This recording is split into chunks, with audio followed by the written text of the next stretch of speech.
going to the Super Bowl. You only win a Super Bowl 2 times every 5 years, right? Oh! The warm-up act is over. Let's bring in Melissa Etheridge, massive Chiefs fan. Melissa. Super Bowl champion, 2-time Pro Bowler, and Trent Green. Trent Green, how you doing? Hey, what's going on, guys? And he picked it up! He picked it up! He's gonna score!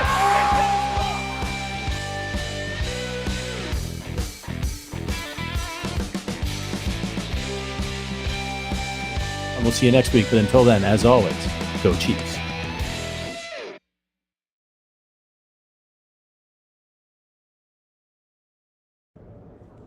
Welcome in. It's the Arrowhead Addict podcast for FanDuel. We're here on the meeting on the road Friday at the Super Bowl. That's down. Sterling Holmes. We're opening this thing up. I know. I was going to do it. It's called a reveal. It's called a reveal. I know. I was here. Yeah, absolutely.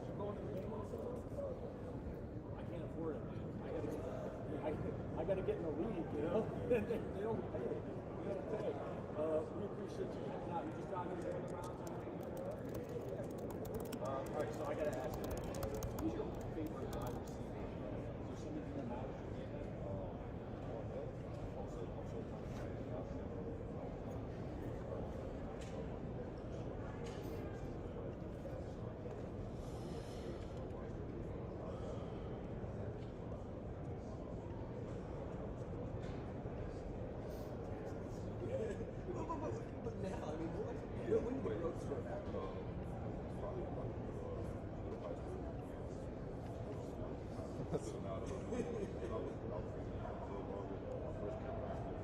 Sure. We went from Bijan to Julio Jones, pretty cute right there. It's crazy. We got a lot of Deshaun Jackson. That surprised me a little bit. I guess I'm a little bit older. But you guys didn't watch Jerry. Yeah. Although he did play for a long time. Definitely. We get a lot of Julio, too. Did you watch Julio? Oh, yeah, for sure. Definitely one of my favorite players. One too. of my most interesting ones I get is Keenan Allen, your for sure. teammate. Yeah. What is he like as a leader? Because it seems like a lot of the younger generation of guys, they look up to him, his consistency, what he's been able to do year after year, especially at his size. Yeah. What has Keenan Allen been for you as a leader? Yeah, for sure. And then kind of just from the outside looking in, like you have a certain level of appreciation for him in his game, but actually being there with him day in and day out, it kind of gives you just that much more of appreciation for him. Just seeing how hard he works, still 10 plus years in, it's like he still works like this is his first year, and he's trying to earn a spot on the team, which obviously has the spot on the team. But just watching him in meetings, kind of picking his brain about different stuff, how he applies meetings and film to the field and stuff like that is just amazing to watch. And definitely a good guy to kind of model my game after. Yeah, and it's got to be cool watching him. A lot of guys, they get to around 28 and teams start, he's going to start losing a step. Keenan was unbelievable this year. Yeah, for sure. Have you noticed anything he does? Is there a way that he prepares, takes care of his body to make sure he can continue playing at a high level? Yeah, for sure. Just a lot of prehab stuff. A lot of people, don't want to wait until you have to do rehab. He does prehab stuff. So, I guess ice bath, stuff like that. Nothing crazy. But he's different stretches and stuff like that. We go in the weight room. Excuse me. His stuff, his weights and stuff is modified. Because he has been in the league this long. Yeah. But as far as you saying, how he plays, like I was actually surprised, especially going into that first camp and kind of just coming in watching him, like, okay, he's still moving like he's my age. And then it was crazy because then I realized I'm like, he's 31. Like, how's he doing this? But nah, that was pretty cool to see. Hopefully 31 is still good for me. Definitely is. As I'm getting ready to go into my 30s, I'm getting a little nervous. 31 I hear is still pretty young. Still pretty young. Sure. When it comes to you this year transitioning from college into the NFL, what was the hardest part for you? Obviously, you came on strong at the end of the season. Yeah. Was there a learning period? Obviously, some of that came with opportunity as well. Yeah, for sure. But what was the transition like for you from college to the NFL? Yeah, for sure. It was different, especially going into the preseason and then having a season. Obviously, wasn't used to a season being that long. 9, 10 games max, 12, whatever. And then you come into the league, and then you get to that number, and then you're usually like, okay, like this one I need to start winding down, getting ready for off season. Coach like, nah, we got like 8 more games left. Like, what? Yeah, the big games start. Yeah, for sure. Yeah, okay, now football's starting for real. Yeah, like, right. was that just a warm up? But yeah, definitely that. Just all around learning how to be a pro. Because because you make it to this level, you still have to learn how to be a pro, and that comes with routines, nutrition, how you carry yourself outside of the field. Because now obviously you got more eyes on you, so just learning to adapt to all of that. A lot of times when a top receiver comes into the league, they're getting drafted highly. They come onto a bad team, a team that's got a lot of holes in it. The Chargers have a really talented roster. Oftentimes they don't have a good quarterback. That is not the case. You come in with Justin Herbert. What kind of leader is him, and what's it like catching balls from that guy? Yeah, for sure. Amazing, for sure. Coming in, he's one of those guys that you come in and almost just sit there and look at because you're almost starstruck, and then you realize you guys are on the same team. So, you get very excited about that. But yeah, from day one, he would come up to me and be like, if there's anything that I need from him, just ask him, pick his brain about anything, and then he's definitely helped my process. Been a lot easier this season. You've gone against the Kansas City Chiefs twice now. They're in the Super Bowl here. Yeah. What challenges do they bring? What do those cornerbacks bring? The length, the strength, and what do you see from Spagnuolo trying to take you out of the game there? Definitely physical players that can go the distance for sure.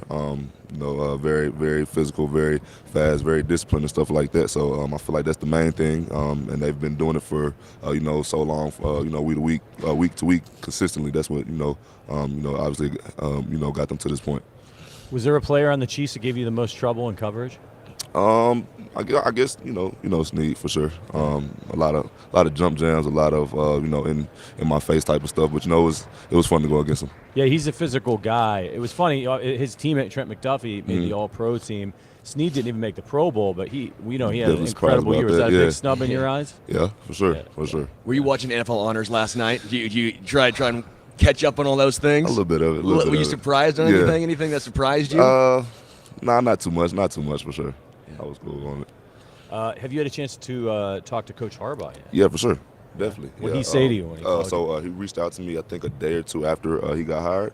And then I was like, Coach, let's get on the call. And the first thing we talked about was that Michigan versus TCU game that we had. Had to bring that up for sure. Yeah. So that was a good little I guess icebreaker if you want to call it for us. So we had a good long talk, just talking about this upcoming season, different expectations and stuff like that. So it was good to catch up with him. Yeah. Who was the toughest cornerback you went up against this year? Who was the guy you're like, oh man, come on, I thought I was gonna cook you in. The toughest. I've been going against a lot of tough ones, but the toughest one I feel like for me was probably Sauce Gardner for sure.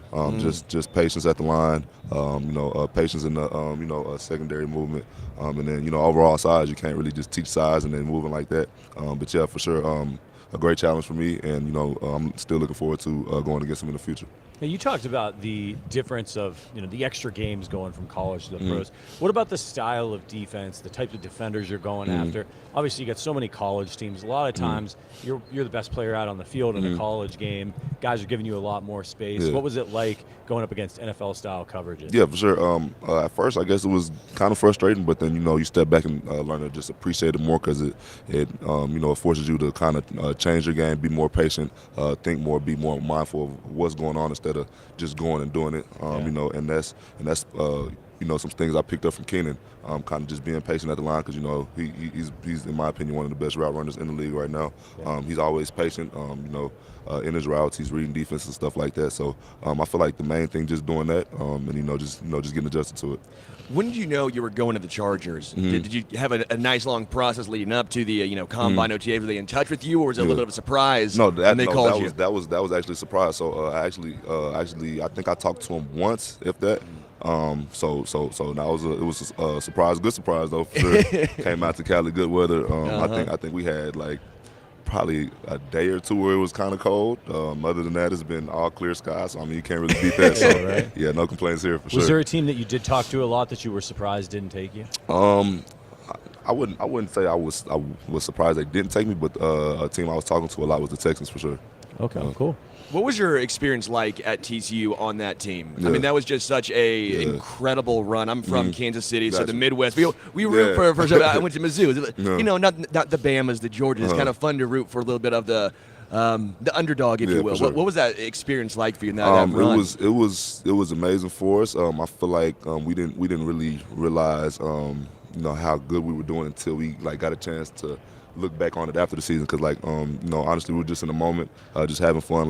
Those guys, minus a few people I've been with since I first got in, and some 6 years, like Darius Davis, and then obviously we had Max. They've been with each other, even a year before I got there. So I feel like the years leading up to that, the chemistry was just kept building and building and building, and then we got our shot and we took it, and it was very fun to going and run with those guys. So as fans, we sit here, we watch you guys on the field, we see what you do. You're incredibly talented. We don't always get the behind-the-scenes stuff. Who's the funniest guy in the Chargers locker room? The funniest guy, honestly, Chanen, for sure. From early in the morning, it'll be 6 o'clock in the morning. He'll come in there with his coffee and stuff, and he's turning everybody up, even in the meeting room. So it's always good to have him around. Do you guys have a hoop in that locker room? It's a mini hoop in the back by the defense. Yeah. I don't really go back there because I don't know. Who's the best baller? The best baller. Honestly, I haven't seen really too many people balling there. I heard some opinions, but for right now, I'm gonna go with me. Yeah, those GMs don't like that. 6'4", they don't like for sure. they don't like them playing hoops in the offseason. Yeah, for sure.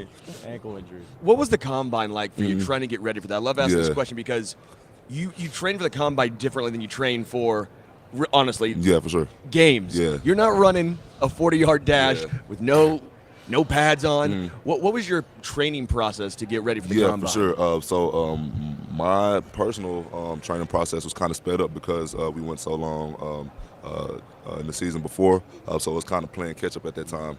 I was trying to take a little break. Honestly, took probably a half a week, jumped straight into it, and like you said, it's different than training for a game. I'm training almost like it was a track meet.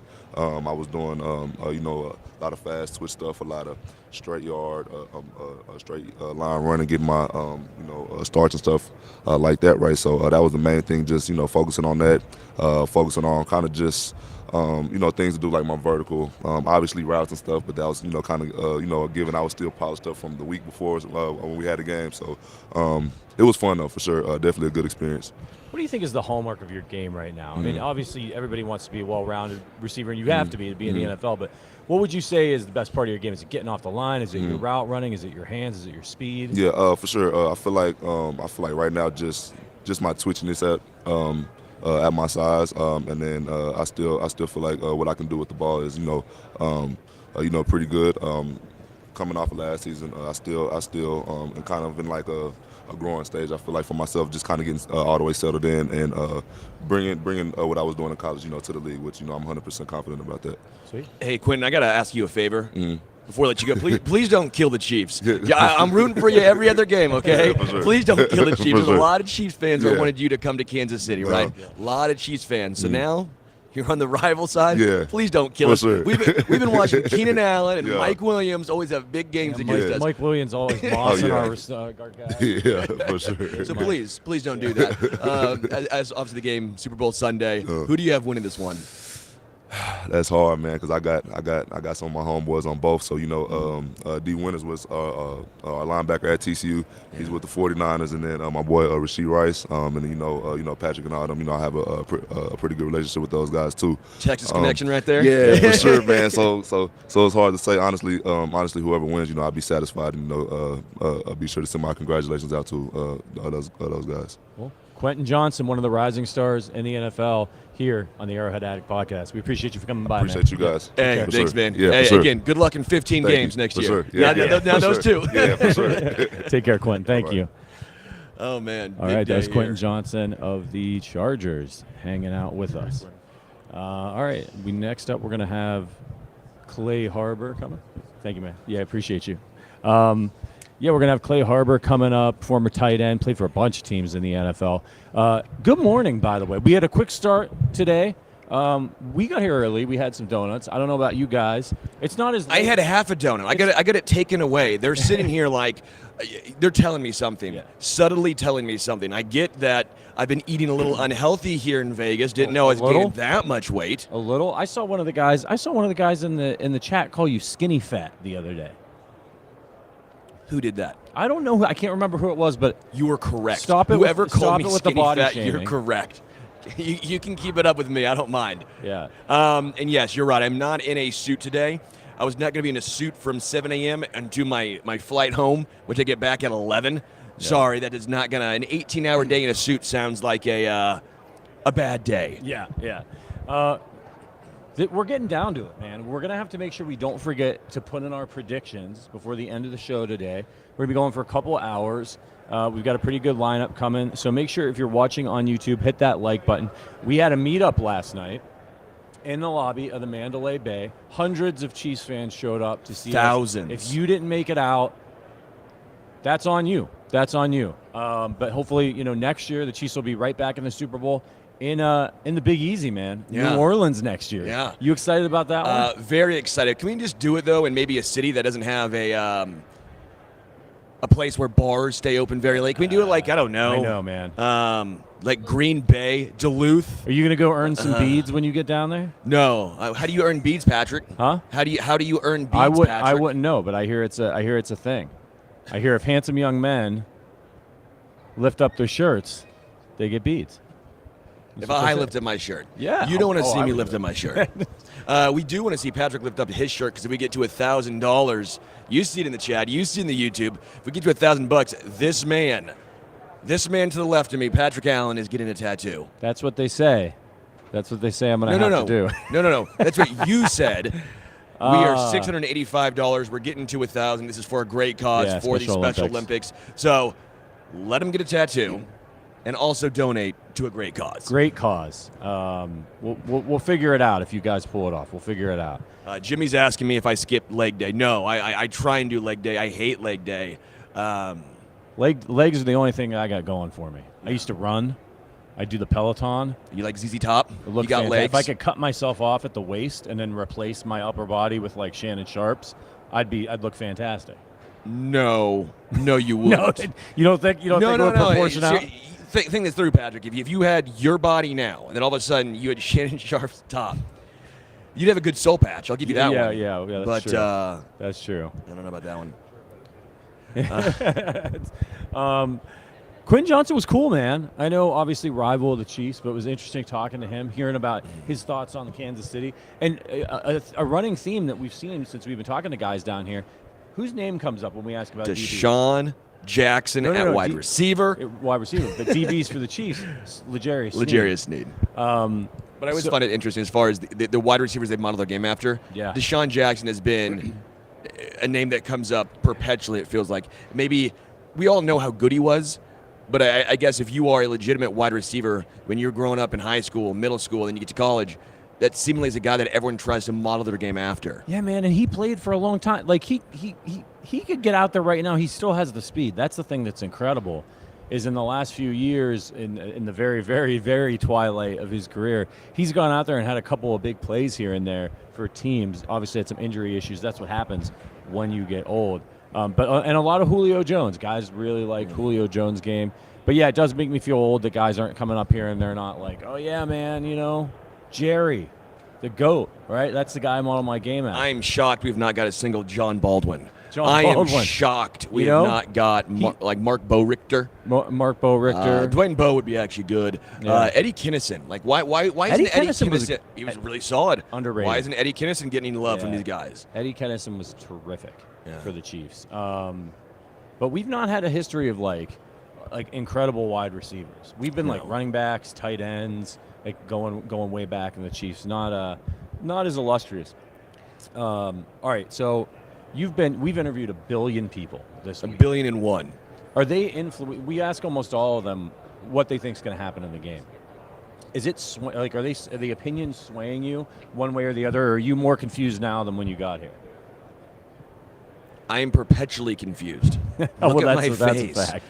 Yeah. Watch me play blackjack. I am perpetually confused. Yeah. No, man. I'm still really confident the Chiefs win. I think the players kind of have I think they've been pretty split. I've been trying to keep a tally. I lost track of the tally. Yeah. But it was about 50-50 Niners and Chiefs. Maybe a little bit more like 55 Chiefs, 45 Niners. Yeah. But what it comes down to, almost everyone that picks the Kansas City Chiefs, it comes down to Patrick Mahomes. They keep saying, you know what, the team that has 15, how do you go against them? Yeah. You know, they've talked about the Niners' offensive line, defensive line, weapons, Debo, CMC, Brandon Ayuk. You know, I think they actually do have a pretty solid defense. If you look at some of the scoring numbers, they're great. If you look at some of the underlying metrics, the 49ers defense might be a little bit overrated. Not as good as in the past. Not as good as in the past. But again, everyone comes down to one thing, 15. Yeah, and it's just one game. By the way, we got a question here in the chat. What's the most heartbreaking loss, Chiefs playoff loss, for both of you? Pre-Mahomes era, of course. For me, I think it's either the Titans won or the Colts won. Marcus Mariota catching a touchdown pass from himself. When I saw Lamar Jackson do that, I was terrified. And the other one is the Colts game where the Chiefs offense put up an absurd amount of points. They had a massive lead just for Andrew Luck to fumble, get on his own fumble, and score a touchdown. Yeah. For me, it was the game with Trent Green, Dick Vermeil against Peyton Manning and the Colts, the game where no one punted. Well, as Eli Manning just walked by. Oh, did he? That was a pretty good segue there. That was so frustrating and so heartbreaking because that team was so fun and explosive offensively. And then in the second half of the year, they kind of fell apart defensively and just couldn't really stop anybody. And it was a game where, like, okay, you know you're going up against Manning. It's going to be really hard. You really want to beat him. And the Chiefs were down, and then Dante Hall, like, had a return for a touchdown. The Chiefs were back in it. And they, of course, just didn't end up winning that game. And it's just like that's what it's been like my entire Chiefs fandom is what Patrick Mahomes is doing to the rest of the league right now. It was like for the first, 35 years of my life, there's all these great quarterbacks. They're not on our team. And even when our team is plucky and gets in there and has a chance to win, those dudes get the ball. They break our hearts. They send us home crying. And now we're on the other side of that. And, man, I am just enjoying every minute of it. It's so cool to know that your team always has a chance. Like, always. There's been, like, I can count on one hand the number of, like, blowout losses the Chiefs have had since Patrick Mahomes has been the quarterback. Unfortunately, one of those was in a Super Bowl. But, Sure. I mean, it's incredible. They're just never out of it. Never. Even when they play, like, complete dog shit, they'll lose by, like, 4 points. You know you're never out of it when you go to FanDuel. FanDuel, baby. FanDuel. If you've not downloaded the FanDuel app yet, you'll definitely want to take advantage of this offer before the big game. New users who sign up through our link must deposit $10 and place a first wager of $5 on any live bet. That first bet wins. You'll receive $200 in bonus bets straight to your account. This offer is only available if you sign up through our link, bit.ly/Arrow200. You can find that link in the description below our stream, as well as scan the QR code on screen to start signing up. Again, the link is bit.ly/Arrow200. This offer will end shortly after the game, so make sure you don't miss out. Offers only available to new customers who are 21 plus and physically present in legal gambling states. Please remember to always gamble responsibly and check the episode description for the link and the full terms of the offer. Let's check in on the Chiefs injury report from Thursday. Bad news, Joe Thuney, still a DNP at this point. He just has today. And while he was optimistic, or at least I say hopeful, he was hopeful, it doesn't look like he's going to be out there. Jerick McKinnon was limited Wednesday and Thursday. Your guy, Richie James, full participant, as was most of these other guys on the injury report. Chris Jones, Sky Moore, Isaiah Pacheco, all for full participants. Rashee Rice was limited. He has an ankle injury. Our guy, Sports Illustrated's Matt Verderam, former co-host of the Arrowhead Addict podcast, frequent guest, tweeted yesterday that his understanding is that Rice's injury is not serious, so they're just resting him up. He went from full on Wednesday to limited on Thursday, so that was probably just a situation where maybe a little swelling, a little bit of pain, and they're like, all right, you know what? You're good. You know what the game plan is. It's been 2 weeks. Rest up. And then Clyde Edwards-Helaire was limited. That one doesn't seem to be serious either. So the Chiefs will be at nearly full strength for this one. Yeah, the interesting one for me is Jerick McKinnon. On the 6th, a couple days ago, Andy Reid said Jerick is not practicing. I'd tell you it's slim for him to be out there for the Super Bowl. But now he's getting at least some LPs. We all assumed that he was done for the year. Like, we thought there was zero chance after the, was it a pelvic injury as well? He had some surgery. And he was banged up. We thought he was done for the year. I don't think he goes. I still think it is, as Andy Reid said a few days ago, more of a long shot. But again, him getting some LPs, makes it at least a little interesting. The good thing is Clyde Edwards-Helaire has really stepped into a nice backup role. Yeah. Like, whatever your thoughts are on Clyde being drafted in the first round, we all agree that was a bad draft pick. Issue is it's a sunk cost. So what do? Use him now in the best way you possibly can. And him as a backup to Isaiah Pacheco has been, quite frankly, pretty refreshing. Yeah, and with Jerick McKinnon, they did activate him. They had to off the IR list, so that's promising. Look, I mean, it's the Super Bowl, so if you're Andy Reid and you're putting together the roster, you've got to look at who you need and where you want depth in case things happen, and it's all your chips on the table. So is it a backup defensive lineman that you think you need the depth in? Is it a linebacker? Like, how are you going to do it? But if Jerick McKinnon is at least close to being ready to go, maybe you go into this one and say, we like Jerick McKinnon as our third running back, emergency running back, better than we like X or Y or Z player. So even though we may not play him, we're going to have him active for the game because it's all or nothing, right? If Jerick McKinnon can get out there, he's going to get out there. Boy, they miss him in pass protection. That's the one thing. Although Isaiah Pacheco has done a nice job, and the Chiefs have done a nice job of scheming around some of those things. Would you trust him? I mean, obviously he's played a lot of football, but it's been a minute. If all of a sudden, say he's a full participant today, and they put him out there, would you want him playing significant snaps, or would you say, hey, let's just go with Pop? Go with Pop, baby. Yeah. Come on, go with Soda, baby. I mean, seriously, Isaiah Pacheco has been incredible on this run. Yeah. He is turning it on at the right time, and you've heard a few defensive players talk about, it kind of sucks tackling him. Like, he's a hard guy to bring down. Yeah. It ain't easy. He's very physical, and the Chiefs have tried to lean into this physicality, right? In the years past, they were known more as a finesse team, especially offensively. But what are they now? They're now more of a physical team. Yeah. And they're really leaning into it, and a lot of that starts with Isaiah Pacheco. Yeah, and when I think about that game against the 49ers, I think was it last year where they just ran it down their throat?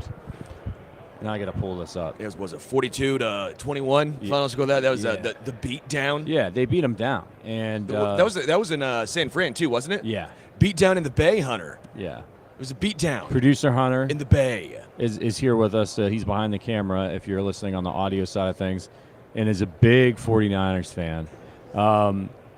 The Chiefs had a really great game plan against them, and it'll be really interesting because the run has not been a strength for the 49ers this year. I'm trying to pull it up now just so I can get my bearings and see if that was in fact 2022. These years all blend together. Yeah, 44-23. Now this was October 23rd. Now look, these are different teams. Jimmy Garoppolo is still the quarterback.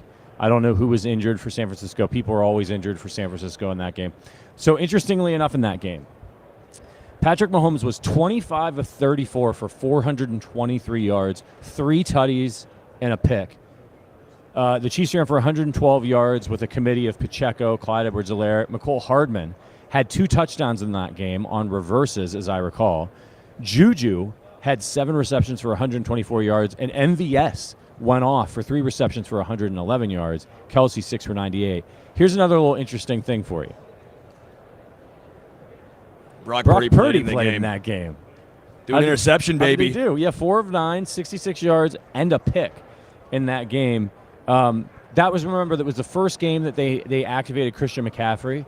So he had 8 carries for 38 yards and 2 receptions for 24 yards. So it wasn't full-strength 49ers with CMC, but Kittle played, had 698 and a tutty. Ayuk played, 7 receptions for 82 yards.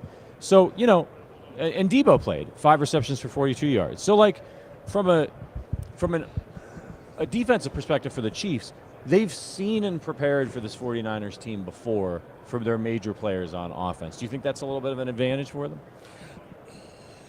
I mean, it's always great when you see a team, right? The whole reason why the battles are so tough in the division, right? When you play them twice a year at a minimum,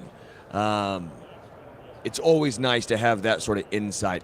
But it always leads credence to who has the advantage in those upcoming matchups. Well, if you want to take away from what happens in divisional games, typically it makes them closer. Yeah. Right? Typically, you almost make the advantages, they shrink a little bit. Yeah.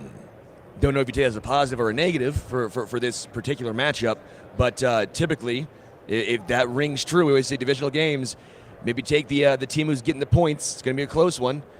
again, they've played each other a few times now. Maybe you would take the points. In this instance, it would be Kansas City, though.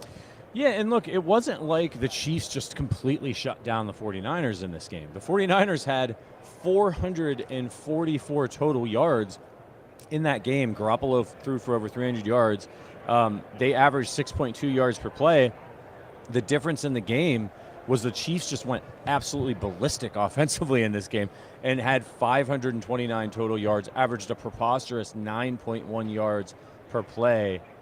And so that was the difference. And then Chiefs went 4 or 5 in the red zone. So, are we going to see, do you think, another game like this where, No. I'll answer right now for you. You don't think No. no boatload of points being scored in this one?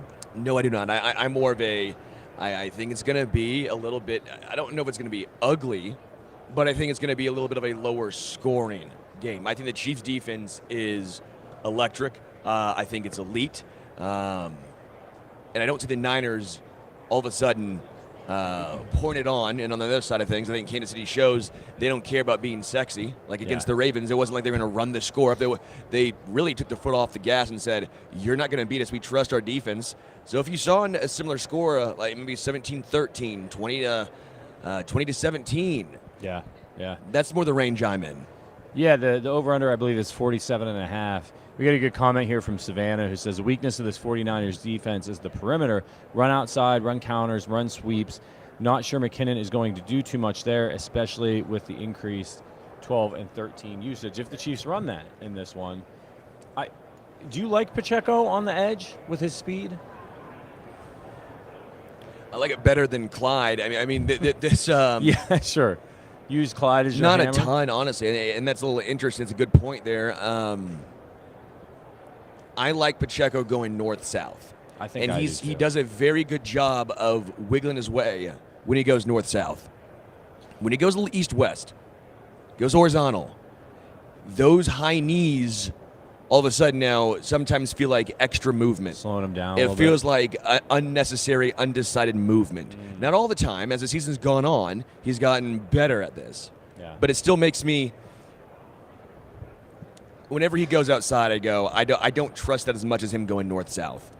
Yeah, and those seem to be where his explosive runs have come from. Obviously, he's done a nice job of bouncing some things outside occasionally, but it'll be interesting to see if the Chiefs run any stretch plays with him, get some motion going away from the run, and see if he can, because he is very fast. I believe his 40 time was 4.3. Let me look that up. While he looks that up, I want to point something out to everyone here. If you guys want to donate, it is on here. It's going to the Special Olympics. If we get $1,000, we raise $1,000 for Special Olympics, a great cause. Patrick gets a tattoo. Help some ink find a home. 4.37 was his 40 time. So of course, there's 40 speed and there's field speed. Getting joined now by Bijan Robinson. Hey, Bijan, how are you, man? Man? How are you guys doing? Thanks for coming out. Yes, sir. We appreciate you. Obviously, Bijan, you're here with Courtyard by Marriott. Yep. What's your partnership like with Marriott? Yeah, so me just partnering with Marriott. They literally turned, a NFL suite into a hotel room, and it was like the most insane experience I've ever seen. And the thing I love about Courtyard is they want to. They have so much passion for NFL fans, and they want to have the best experiences for the fans, for what they do for people. And so for Jametta and Chance, the people who we surprised, they're big-time football fans, big-time Falcon fans. And, I mean, the night before the Super Bowl, they're about to stay in the stadium in that suite, and it's like an actual hotel room. That's awesome. That's cool. So it's definitely a cool experience to partner with them and be a part of them. So look, I'm not going to be endorsing any products anytime soon because why would anybody want to hire me to do that? But you're an NFL player. When you get to work with like a place like Marriott, can you just go stay at any hotel you want right now, like while you're working with Marriott? Is that part of the deal? Yeah, I can. That's I cool. can. Obviously, I prefer to stay at Marriott. Yeah. But yeah, you can definitely stay in any hotel you want. Just show up and be like, yeah, man, I'm Bijan Robinson. give me the penthouse, right? That's cool. That's cool. I got to ask you, man. So you're playing in Atlanta. Yeah.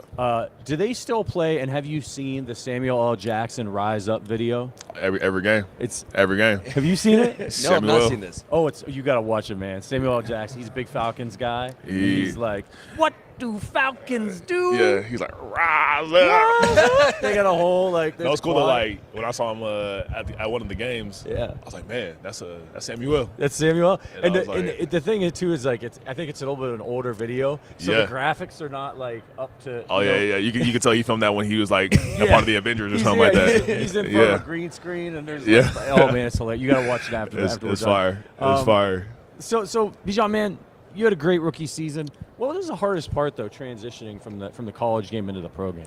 Yeah, I guess the hardest part was, it wasn't a big transition, but at the speed of the game, it wasn't drastic at all. Like everybody's fast in college, just like everybody's fast in the NFL. But the only difference was, guys are smarter in this league, and they don't really make a lot of mistakes. So they're not going to miss their gaps. They're not going to miss their holes, their reads. So I had to get used to learning how to create contact and have contact balance, in the holes because those things close fast. Yeah.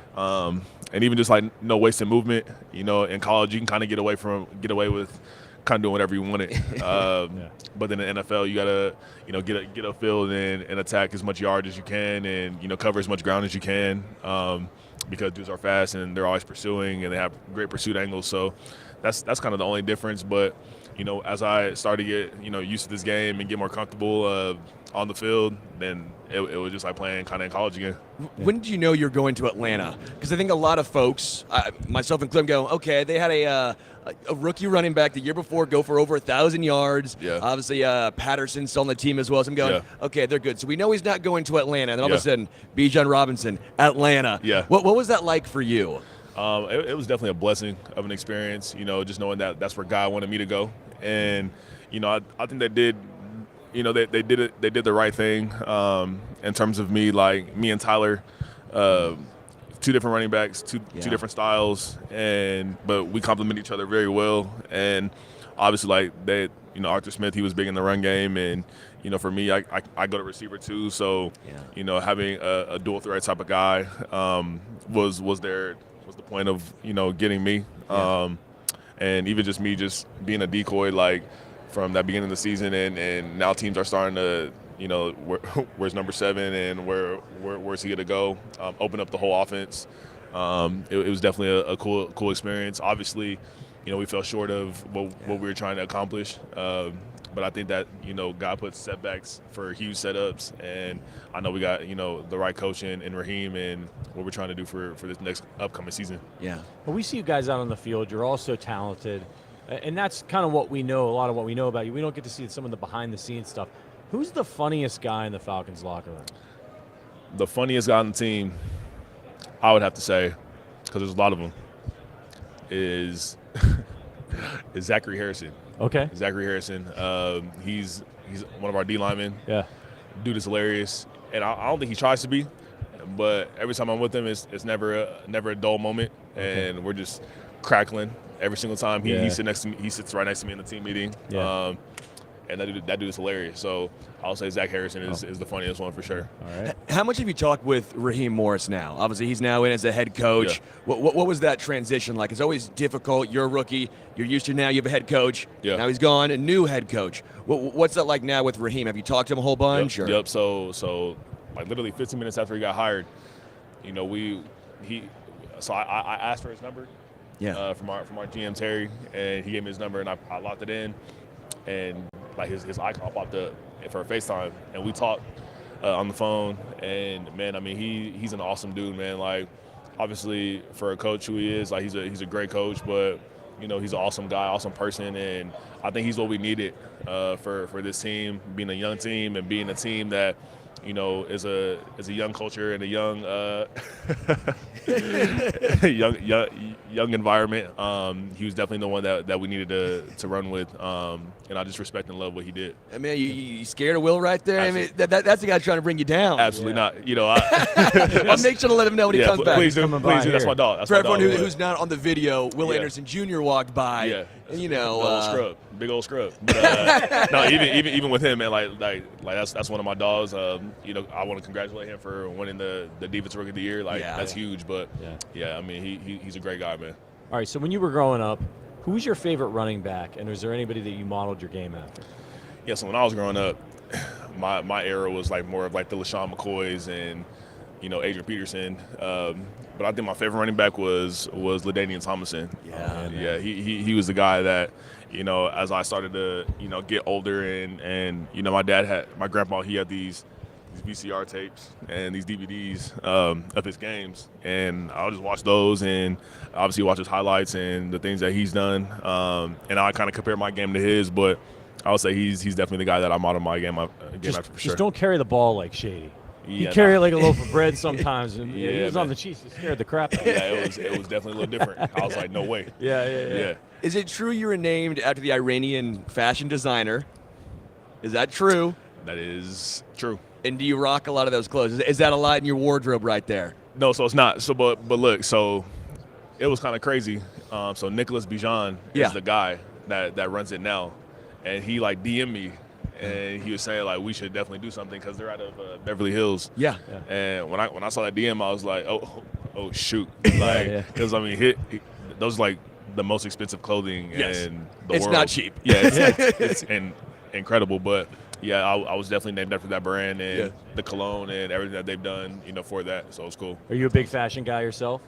I'm starting to be. Yeah. I'm starting to be, like, I'm more of, like, an athletic leisure, like, chill, calm clothing brand type of guy, but I'm starting to get a lot more into it. You'll be able to afford some of those threads now. You know what I mean? Some of those things maybe you couldn't get when you were in college. That's right. All right. So we talked about some of your favorite running backs growing up. Who's on your running back Mount Rushmore? Who are the four guys that, when you think about the position, you're like, those are the dudes I aspire to be like? Yeah. So I'll say Barry Sanders at one. Adrian Peterson. Yeah. Marshall Falk and LaDainian Tomlinson. Oh, you don't hear Marshall all the time. That's a good one. Marshall. Yeah, greatest Marshall. show on turf right there. That's it. What do you think of Isaiah Pacheco's running style? Yeah. We've talked with some other running backs, and like he's incredible, but that is a unique running style. Yeah. He's so angry when he runs. Absolutely. The high knees, I'm sitting here going, how do you go anywhere? That's right. What are your thoughts on Isaiah Pacheco? I think he's a great running back, man. And, you know, a lot of us have different styles. A lot of us run differently. But I think he runs violent. And I think he runs with the purpose and with the chip on his shoulder. But, I mean, for him, you know, I think just how he covers ground and, you know, the only difference that I would say he can do a little different.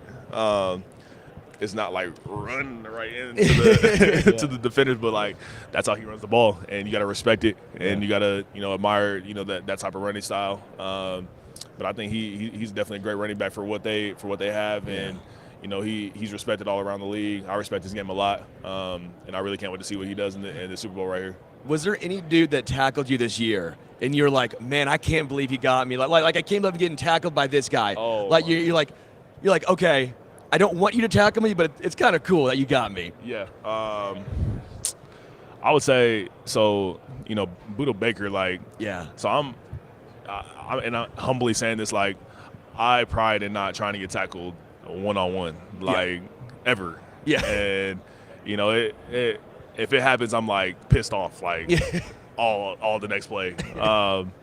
But the game with the Cardinals, like, I caught a swing pass. And literally, it was just me and Buddha. Like, there was nobody else. And I made him miss and touchdown. And, man, I mean, it was probably, like, the most, like, embarrassing thing in my life. Like, I made the move, and I got him. But he, like, grabbed my shoelace. And I didn't fall, but, like, it was just enough to get the other defenders out. And I, like, had to run out of bounds. Yeah. But it was like, man, I don't know how he did it. He literally grabbed this part of my shoe and like brought me to the ground. So it was like, man, it was definitely an annoying one that I would always want to take that one back. Who hit you the hardest this year? Is there like one hit you were like, man? I really didn't get like hit hard this year. It was more of like guys just trying to bring me down or a gain tackle. Yeah. But I didn't get hit like with the ball, but like with the chip. I tried to chip, Quentin Williams, and that just didn't go right. That just didn't go good at all. Like he like reversed the chip, so like I'm the one that got blasted. So I tried to hit him, and he like hit me so hard. I tried to get up real quick to like not to kind of just like act like I didn't get hit. But they got it on video, and it was like, man, yeah, you could feel that hit. It was a big one. Is that the hardest part of transitioning from college to the NFL, starting to chip these guys? You know, it's one of those situations where all of a sudden you're like, you sure you don't want me to go out? You sure? Coach, come on now. No, yeah. It's like, so you're usually chipping defensive ends and linebackers. Like, that's who you're usually chipping. Like, you're not really chipping a 320-pound monster that's trying to come after the quarterback. And I was just trying to make a good play to help our team out. He blasted me, and I was like, I can hold off this chip for the rest of this game. All right, we got a big game on Sunday, 49ers, Chiefs. Which team do you think has the edge in this one? Yeah, so I mean, I feel like the 49ers have a better team, more complete, but I feel the Chiefs are the ones that are gonna pull out with it. Just because they've been in the game for a lot more years, and they got experience. I mean, they literally just won it last year, so I feel like they're going to be the ones to pull out with the game and control scenarios. Did you think Kasey was going to get by Baltimore? Yeah, you did. I did. It's just something about them when they play in the playoffs, man. Yeah. It's like everything's working for them for some reason. We've been hoodwinked, man. I firmly believe it's like during the regular season, it's like, all right, we'll just take it easy. Let's get right. Kelsey looked like he was 47 years old, bro, and now he's like, I've been playing you guys. That's what I'm saying. Like the regular season, they're like, oh, the Chiefs aren't what they used to be. All this. And then literally 2 weeks ago, they looked like the team that they used to be. So I don't know, man. It's I feel like it's going to be for theirs to lose. All right, Bijan Robinson joining us. Man. Appreciate you coming by, man. Hey, good luck next year. Yeah, man. We have a Falcons guy that does this, and so he's a massive fan of you, obviously. And that's awesome. So yes, sir. He'll be rooting for you hard. Oh, come on now. All right, appreciate you guys. Yeah. Hey, thanks, man. Take care. Enjoy the week. Yeah, thank you. All right, Bijan Robinson, running back for the Atlanta Falcons. Big fantasy guy, too. Everybody loves Bijan coming into the fantasy football season. He was like the #1 draft pick. What a skill set he has. I think they're going to feed him a little bit more under the new coaching staff. I think so, too. And that's going to be pretty exciting. You saw as the season went on, it was all right, we're using Tyler Algier. We're gonna use Cordarrelle Patterson, and then as the season progressed, anybody but Bijan, anybody but Drake London, anybody but Kyle Pitts, Jonnu Smith. That's a backup tight end that was getting used everywhere. Yeah. But it was interesting. He was getting used more often down the stretch, and you saw what he did. He is electric. I mean, that guy is so much fun to watch. Yeah. Great guy too. You can just tell right there. Sometimes the excitement. Just for talking about certain things. Like you just even mentioned, like I get mad, I get brought down one-on-one. Like he still remembers getting taken down by a shoelace by Buda Baker. He's like, I'm believing that ain't going to happen again. It's not easy to find space in an NFL game. So when you find yourself in a situation where you're like, okay, I got a guy one-on-one. I'm one of the best athletes in the world. I'm great at making people miss. All I got to do is do my thing and make them miss, and I'm going for 6. And you think, and your move works, and you get by him, and then he just reaches out at the last minute and shoestring tackles you. That's the NFL, man. I mean, sometimes that's the difference between, look at the AFC Championship game and that fumble by Zay Flowers on the goal line. So many ways that could have gone differently, right? Split-second difference, he's in the end zone. If he decides just to put his head down and stay on his feet, he scores. If L'Jarius needs just a half a step behind, he doesn't get there in time. If his arm is just an inch to the left or an inch to the right, he doesn't hit the ball. I mean, it is literally a game of inches. It's absolutely incredible. We'll be joined by Will Anderson in about 8 minutes. He walked by. We got to bring up what Bijan said to him. It sounds like they're pretty close, which is always fun when you see, especially guys who can actually go against each other a little bit. You know, Will Anderson, defensive end, going up against Bijan. I'm scared, man. That guy's an animal. He is a great player. I mean, he came into the NFL like he'd been here for 10 years. Yeah. He's unbelievable. I interviewed Will Anderson before the draft, right before, and it was such a electric experience as he's coming over right now. Oh, here we go. Oh, has he got food? Will Anderson Jr.'s bringing food with him? Yo, what's up, Will? Man. I like it. Oh, I love it, baby. How you doing? I'm doing good. Oh, he doesn't just have wings, man. He's got peanut butter. Oh. Now we're talking. What's up, Will? And it's How y'all Jif. doing? The best brand. That's the best. You know what's in my pantry right now? Jif peanut butter. Gotta have it. Yeah. You know what I do for lunch? Jif peanut butter. Gotta have it. Bread. Gotta have it. honey. Oh, there we go. That's all you need. That's all you need. What I tell you, the honey and the peanut butter, not You too gotta many have people it. know about that You one. gotta have That is it. That is it. So who are you working with, man? Why are you bringing us food here? Well, 100 billion wings are consumed, at every, football party. And the only thing that gets wasted is the celery. So I'm partnering up with Jif to save the celery. We got the Jif peanut butter going here. We're making Jif the top rookie addition to the big game parties everywhere this year. And, this is just the beginning of the relationship with Jif. I'm excited to showcase, my love for peanut butter over the next few years. And it's just that Jiffing good. It is a tragedy. Everybody dives into the wings, and you always see the carrots and the celery laying there afterwards. And it's like, I always like that they bring that out because it makes me feel a little bit better about myself. You feel after I healthy. house 12 wings, I'm like, well, I'm eating some carrots. You just got to sneak one like, I usually get through half a bite. But you're right, man. So when I was growing up, man, we were a Jif house. If my dad came home with one of those other brands, it was he was going back to the store. Yep. He was going back to the store. Jif's absolutely fantastic. You a Jif guy? Oh yeah, that's what I have in my pantry. My fiance brought some others home, and I go, I'm not eating that health. I'm not like that. Where it separates, Jif's where it's at. Yeah, Jif yeah. is They've the got absolute that best. too. They've got that too. First off, congratulations, obviously, Thank you. NFL Defensive Rookie of the Year. Last night. I mean, you, C.J. Stroud, the Houston Texans, going from what they did the year before, you guys get there. I actually had a chance to interview before the draft. It was you and Bryce Young in Kansas City. And after I got done, I go, someone's walking away with the best defensive player. I go, whoever drafts Will is walking away with a steal of the draft. The Texans move back up. Yep. They get Stroud and you. What's it like being the face now of a franchise, offense and defense, and both being rookies? Yeah, man, it's just a blessing. And just got to give all glory to God, man. He's just been working unbelievable in our way for the Texans and for our lives, man. And, to have CJ, me, all the guys in the locker room, they all play a big part in it. It's just not me and CJ, man. The guys, they were hungry. And the message all year was, it's not a year from now. It's not 2 years from now. The time is right now. And that's just what we wanted to go and put on tape. Like, we got everything we need right now. We got a quarterback. We got a defense. We got an offense. Let's go get it done. Yeah. I grew up in Northeast Ohio, so I'm an Ohio State fan. So I watched CJ's whole career. And I've never had the pleasure of meeting him myself. But whenever I'd watch him after games, giving interviews, press conferences, I just always thought, man, this kid seems like such a good kid, seems like such a nice kid. He always thanks God first, Yep. and then he spends the rest of the time talking about his teammates. Is he like that behind the scenes too? All the time, the exact same. And that's what makes him special. He's the same guy on and off the camera every day. Like, walking into the building, same CJ, you're going to get the goofy side of CJ, but you're going to get the business side of CJ. Yeah. Then you're going to get the side that he shows his personality, God, everything like that. And we just feed off of that, and that's why we love him so much. That's cool, man.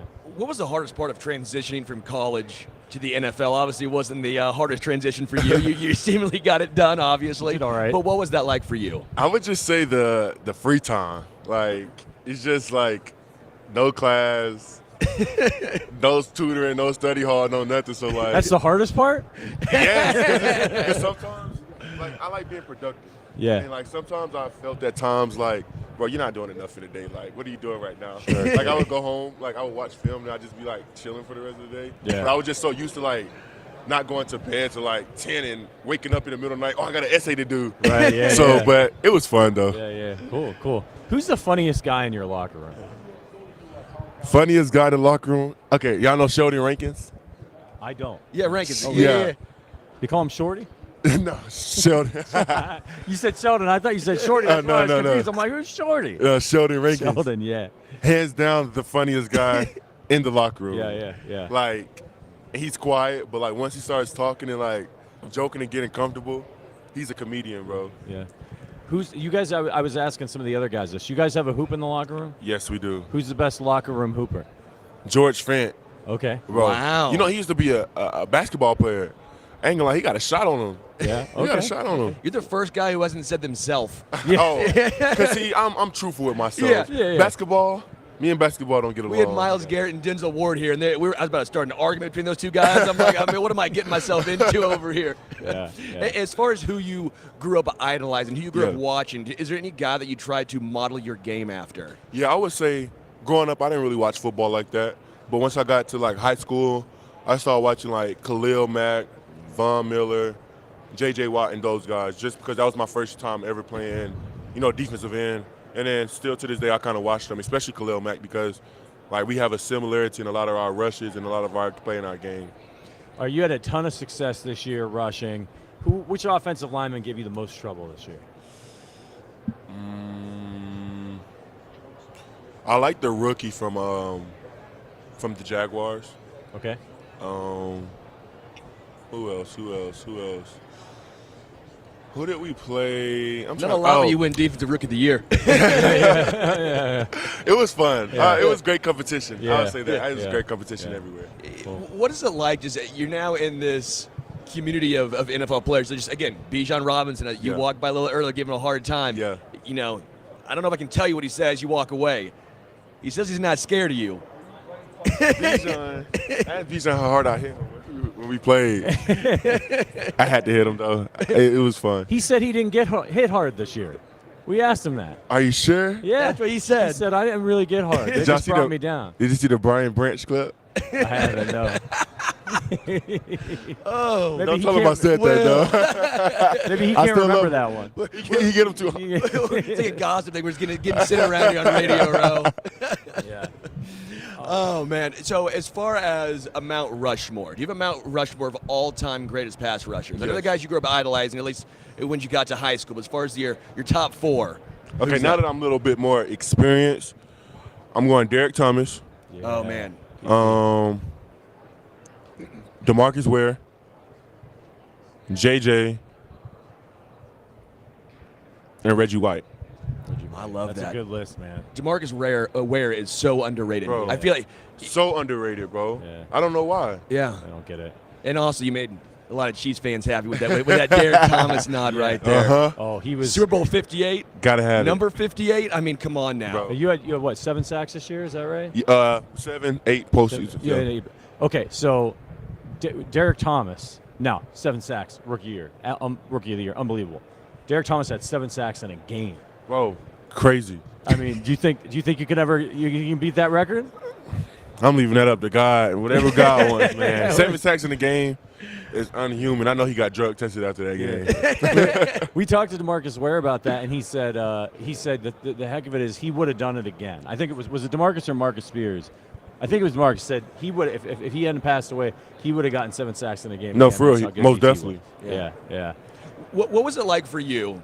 The Texans are trading back up. Did Yeah. you know they were drafting you at that moment? Were you in conversation with them? Because I know talking with CJ earlier, he was like, I had no idea what was going on. All of a sudden I look around and the Texans are back on the clock. What was it like for you going to that moment?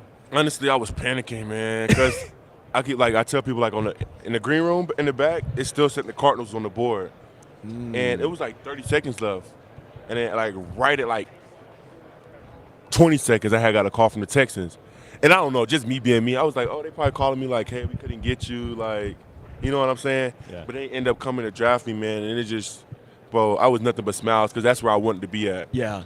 Yeah, I saw you walking across the stage. It was just electric, man, out Bro. there in Kansas City. Bro, because I was like, bro, this is the perfect place to be, perfect situation, perfect coach who I wanted to play for, group of guys that I got a chance to meet while I was there, man. It was just unbelievable. Yeah. So you guys got to the playoffs, surprised a lot of people. A lot of people didn't wrote you guys off as you went into the year. Not this guy. Not this guy. I was on the Texans are making the playoff train for so long. I was made fun of to start the year. Now who's laughing now? Well, Will's laughing now, but My bad. So you get some great experience. I know is going to help you guys as a young team moving forward. You run into this buzzsaw that's the Baltimore Ravens, who also had a great season. Yeah. Were you surprised they didn't end up making it to the Super Bowl? A little bit. Honestly, I thought they were going to be in the Super Bowl this year. Yeah. They had a heck of a team, man. Lamar Jackson was playing some of his best ball. His team was playing some of their best ball.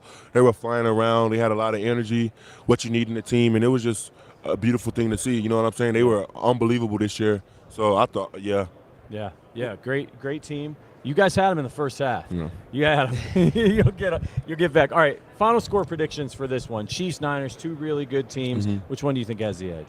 I'm going with the Niners, and I got 24-17. Okay, that's a good score. I mean, I you don't made like a lot of people Yeah. sad in Kansas City, man. That's where you were drafted. I'm sorry, man. That was the city. We'll appreciate it. Also, shout out to Jiff, man. Yeah. If you don't have Jiff, with celery, you're doing it wrong. You're wasting the celery. Yeah, not Save just, the not, celery. not just celery. Get the Jif. And also, again, side note, Jif and honey, those sandwiches, again, that's where it's at. Chef's kiss. Yeah. Uh-huh. We'll appreciate it, man. Thank you, Bye. thank you, Appreciate thank you. Thank you so much, man. Thank you. Yeah. Oh man, I love when they bring food by. Yeah, food's, You know, food's the best. That's fantastic. Yeah, take it easy, man. What a guy, man. Yeah, he's awesome. He's Again, I'm always amazed at these guys. You know, he's like, electric, dude. This is why I said when he was drafted, he was the guy who's going to turn a defense around. He's the guy you build around. Right. Before the draft, just talking with him, I 1,000% understood why the Texans traded up to get him, and that's why I was so high on the Texans this year. I go, I know it's one guy. I know it's a rookie. But watch what he's going to do. I mean, it's hilarious. When you look at his Wikipedia page, look at the career highlights and awards. This is normally what you see, all those awards, for you've been playing a long time. I know some of this is in college, obviously, but that list is long already.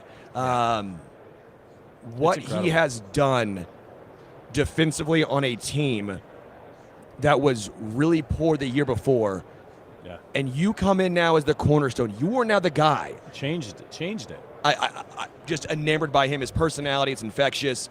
Always smiling. Man, Will Anderson Jr., he's great dude. He seems like a guy you want to go have a beer with, man. Really, really personable, funny. Yeah, man, he was great. I enjoyed talking to him. And boy, did the Texans just nailed that draft. I mean, they knew what they wanted to do. Why do you think I was so high on the Texans this year? I mean, you know, it can be hard to know what a rookie quarterback is going to do in their first year in the league. To see what C.J. Stroud did, and then you combine that with you go and you get yourself. So this is what I love, and I think teams don't do this enough. I loved how damn aggressive they were in that draft. They said, we're getting our guys. We're getting our guys. These picks are currency, and I think a lot of times fans especially are like, "Well, we don't want to give up too many of our picks." It's like the picks are to get players. They're money spent, and then they're like, "Well, we gave up too much. We gave up 4th, 5th rounds." How many Hall of Fame 4th round picks have there been? Well, use those. It's not even that. It's one of those situations where you win now. Right. You win now. Again, not all the time. I think you need to save first and second as much as you can, obviously. Yeah. But let's be real now. It could end up being Kadarius Toney. It could end up being Tyson Jackson. I mean, not a knock against these guys, but those guys aren't necessarily, they're not game changers. Clyde, I love Clyde, great, solid player, but he's not a game changer. Right. Like sometimes we get so caught up in the potential. Yeah. Give me the now. Yeah. Get your guy. Yeah. Like if you know he can make an impact, like you believe that truthfully, go get it. Yeah. Like I think the Bears, to an extent, were a little scared last year. They could have got Bryce Young. They could have got C.J. Stroud, who I kept saying get C.J. Stroud. Yeah. But I'm sitting back going, I think they were a little scared. Sometimes you have to be aggressive. You have to say, you know what? Even if I'm wrong, at least I'm going out my way. Yeah. Right? Yeah. Because I think teams and GMs especially, they get so nervous going, well, if this is wrong, my job's done. Yeah. And we've seen teams do that in the past. I mean, the 49ers benching Alex Smith for Colin Kaepernick. I think Alex could have gotten them to the Super Bowl as well. But there's no denying during those seasons, Kaepernick was a really much more dynamic player. They damn near won that Super Bowl. That was not an easy decision to make. When the Seahawks drafted Russell Wilson, they just paid a bunch of money to who was it, Matt Flynn or somebody and people were like, oh, they're not going to start Russell Wilson this year. They did. Look what happened to them. So you've got to make these aggressive moves. Even the Chiefs, who were sitting back there in the 20s, and were like, we've got Alex Smith. There were a lot of fans who did not like when they moved up to get Patrick Mahomes. Most were excited because the Chiefs hadn't taken a quarterback. We were all excited in the first round. Hey, not everybody. I was in Philly for that Not draft. everybody. Well, all the Chiefs fans that were there. Our own Zach Best, who has since deleted the tweet, did not like the pick. Wow. He thought they should have built around Alex Calling Smith. out your boss seems like a bold strategy. Well, look, the man's over here. He's going to top this thing off and make me get a tattoo. So I'm going to get my shots in as well. We're close. He did not like the Patrick Mahomes pick. He thought they should have kept building around Alex Smith. And look what happened. In the arms of an angel. We're So very we got close. Kasey Hudson coming in. We are at $765. It's for a charity, Special Olympics. Donate to the charity, and this guy's getting a tattoo. This is going to be a good one here. We got a betting analyst coming in, Kasey Hudson. Hi, Kasey. Hello. Patrick. Good morning. Nice to meet Kasey. you. Thanks for coming by. It's a long reach It's there. fine. I never know to do the fist bump or a handshake and it's I left-handed. wouldn't have been offended either way. Okay. Exactly. Okay. Because I'm still getting my bearings. So Did you just get here? yes, It's kind of crazy. Your first It's- getting down in here. hectic because you got to trot all the way to grab the badge. Then you have to do this circular check-in motion. It's Then the you get worst. up here. That's the worst part of this whole thing. They Right. make you walk on, and if you leave, you gotta go all the way all back. the way around. back. I made that mistake 4 times yesterday. You think I would have learned? Yeah. But then I was starving. My stomach was eating itself, and I was Yeah. flipping a coin. I'm like, do I do it or do I not do it? I think Yeah. you're doing pretty good with only 4. I think only 4 is actually pretty impressive. Thank you for making me feel better for my decisions yesterday. My parents are like, are you serious? Grab a snack, sit still. And I was like, we know I don't do that. So Kasey, you're at Believe Stadium, BetQL. Is there anywhere you don't work? That's a great question. I'm glad that people call and call me in to ask for my advice. Yeah. Sometimes it could be questionable. Sometimes it's fabulous. We'll see how this conversation goes. But Yeah. no, it's fun, especially because you have your sports betting stuff. And then I work heavily in hockey. I'm on the ground with the Tampa Bay Lightning. Nice. Do a lot of national stuff NHL-wise. So wherever I'm needed, I like to be able to call. What do you prefer? Betting football, betting hockey? Oh, man. That's always such a taboo question because then people are like, there's a ceiling for hockey. But I'm just such a hockey nerd. And I'm a numbers nerd, too. So there's so many statistics and angles that you can do with hockey. But people are like, that's too much. It's overwhelming. Just give us the anytime score. So I love hockey for my nerdy reasons, Yeah. but football's probably easier. I'm not going to lie. We need you on for this exact reason. You use stats and numbers. I use my gut. Now, not a good idea. I did last night on the blackjack table, and it Oh, my worked for a little gosh. bit. Then all of a sudden, play by the book. I'm like, no, I'm going my gut. Okay, Yeah. a queen comes up. I'm busting. So this is why you're here to help us out. There we go. The guys tried to drag me to blackjack yesterday, and I was like, no, I don't. I'm 'Cause you not know the feeling numbers. Yeah, I was like, I'm not feeling it. And they told me, they're like, even if you get up, you can't leave the table because you can ruin the rhythm for everyone else. And I was like, I cannot be responsible for everybody Yeah, else yeah. at 1 o'clock in the morning. I'm questionable as is. So yeah, I rooted everyone on from the side, but. So where did you grow up, and who did you grow up rooting for? I technically grew up in Tampa. I was a military brat, so I was literally just born in Miami, and then we were off. My dad had a long stint in Frankfurt, Germany for a while. So once we got our bearings, then it was Bucks and Lightning, and that's just been the hometown for me. I left for college for a little bit, came back to Tampa, and then just kind of got right back into the system. So 9 years with the Bucks and 6 years with the Lightning. Do you speak a little German then? I could say Sprechen Sie Deutsch. Asking if anybody else can speak German, hoping that they don't say yes, because then now I look like the German speaker. Oh, no. Yeah, Of course. Exactly. Ein bisschen Deutsch. Okay. I spreche ein bisschen Deutsch, a little bit, I can yeah. order dry beer bitte, 3 beers, please. The important things. The important things, The important exactly. things. As far as, obviously, Sunday's game, seems like you're pretty high on the Niners from a couple of other things you've been talking We've been watching. about. We've been doing our research Man. on you. I was hoping you guys were going to give me a clean slate there. Yeah. Because yesterday I did FanDuel, and they were like, favorite props, and I went on a bit of a rant with the Niners, and they're like, so you choose the Niners. And before I could be like, no, it was like commercial, and now we're off, and I was like, crap, so I just chose the Niners. I run back to Believe, and I was like, do I just lean it, guys? And they're like, lean it. So, of course, there's things that made me gravitate towards them, and that's the beautiful thing about Super Bowl. It can really go either way. That's why the spread is where it is. It's going to come down to coaching genius, but it's also going to come down to the efficiency of players, not having those drops, making sure those plays are executed well. So I was like, you know what? I'm going to stay with the Niners. Yeah. So you mentioned the line. Do you think? Last I checked, it was +2 for the Chiefs. What do you think? Is that the right? Is that the right line? I saw some things that I think came down to about +1.5. And, of course, I can see that. That's why playing with the spread in Super Bowl is probably not my favorite thing. So, clearly, at this point, I'm probably taking Niners money line. I'm hearing a lot of great things about alternative money lines, and I actually really love the sound and look of that. Joe Cirillo broke down an alternative money line for the Chiefs yesterday that was actually quite brilliant. Obviously, I can't choose the Chiefs now. But, yeah, money line for the Niners is where I'm at. You can do that if you want to with the Chiefs. We won't tell anyone. How hard is it, though, for the betting market to try and adjust for what the Chiefs have done in the playoffs? Because this looks nothing like they did during the regular season. Yeah. I think it's been very difficult for people to be like, is this the same team, or are they a team that just is able to turn it on come playoff time? And a lot of folks that we've talked to is like, how do you adjust for Patrick Mahomes? Yep. Because he also looks like a different player now in the playoffs. Because regular season, we all are talking about a little bit of a down year. Obviously, the receivers and the drops, but for him personally, putting the ball in harm's way a little more often. So far, the playoffs in 3 games, 0 turnover-worthy plays. How do you adjust betting market-wise what looks like a completely different team. That's where I become you, and I start to go with my gut, because you are talking about a team that they are an improv backyard football style team, and the most scary thing about it is the fact that it's not just Patrick Mahomes that's backyard style improv. It's Travis Kelce who creates a completely different route in the blink of an eye, and they're just synergistic with each other and understand it. You got some players who started to get in rhythm with that, but I think what kind of got them off kilter this season is, Kadarius Toney, Sky Moore, these guys were supposed to step up and kind of like elongate their role, and they didn't pan out. They weren't trustworthy in a sense. They weren't able to match the energy and tempo of Patrick Mahomes and the rest of the core with the Chiefs. All that to say, I know that the spread and everything is in favor of postseason for the Chiefs, and like in hockey, we call it like a whole different, like postseason is an entirely different season. Yeah. Everything that happened before that doesn't exist, doesn't count. And I think that's the clean slate everyone's giving the Chiefs. Where I struggle with that is that what the Niners did the last 2 weeks, is it sexy? No. But to be so consistent throughout the season, you're going to have a small digression. And I think that if they can just match tempo with what they did 4, 5, 6 weeks ago, they are the team to win this battle. Yeah. What do you think about the coaching edge in this one? Obviously, any experience edge. The Chiefs, 4 out of the last 5 Super Bowls. They've won 2 of them. Andy Reid's coached in Super Bowls. They've got Steve Spagnuolo on defense. Kyle Shanahan's no slouch. He's a great coach. He's been to the Super Bowl as well.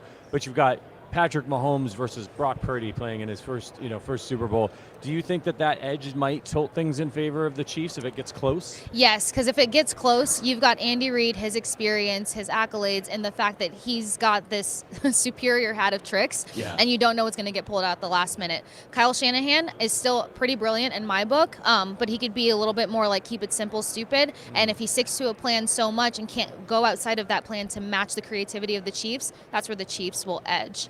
I really like the improv and then bag of tricks. I'm now picturing Andy Reid as like a clown, a magician, or a magician. Maybe not a clown. Let's go magician. Yeah, definitely. Magician. Or trying to picture Andy Reid doing improv. That has to be a sight. I think he'd be brilliant. I think he'd be really some good. of his press conferences are so genius. I'm like, just throw him a line and see where he goes with it. We're looking forward to the challenge of playing. That's Exactly. always what it is.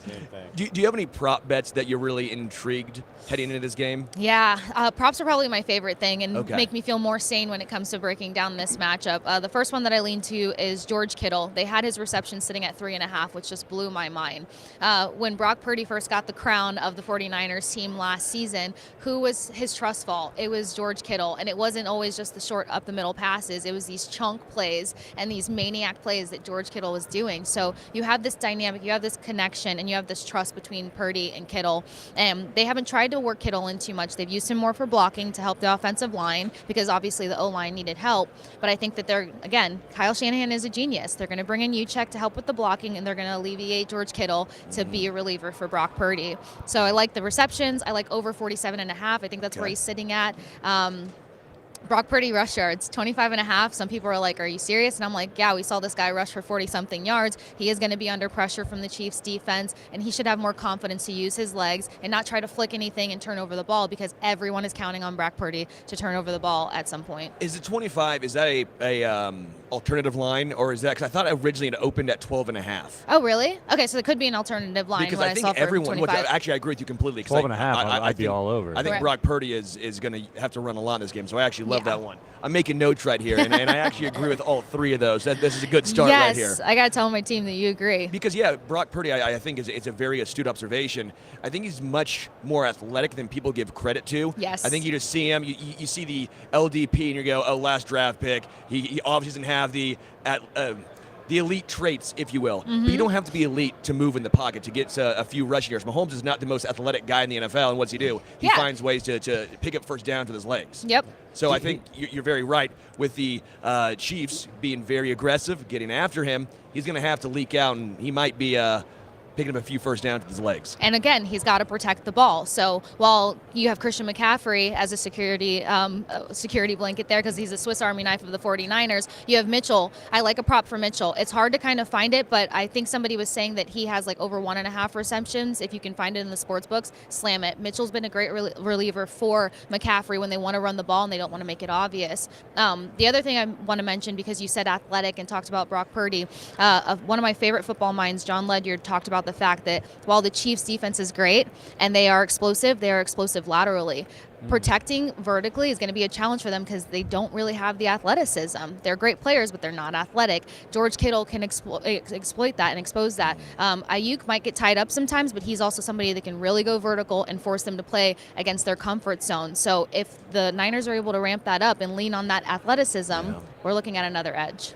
We talk about Brock Purdy running the ball and the athleticism.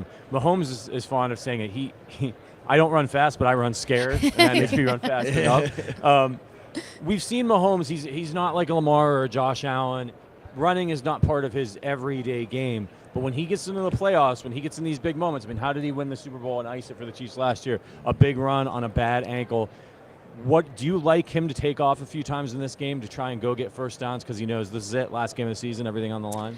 Yeah, if things get a little complicated in the red zone, I would think that he would want to use his legs in that moment. Where the Chiefs will benefit here is that every team that goes up against the Chiefs is like blitz heavy, blitz heavy, blitz heavy. That's what the Bucs did when they won. Yeah.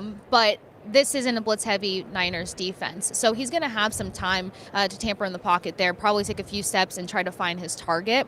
So I see that happening more so in the red zone, but I do like his rush yards as well because with this game being as close as it will be, again, it's going to come down to being creative and making those split decision moments. And Patrick Mahomes might not be the fastest, but he has an advantage I don't have, longer legs, and that'll give him yards that other people can't get all the time. Yeah, the scared part, though, I have down. Running scared. Okay. Very serious question here. This is super serious.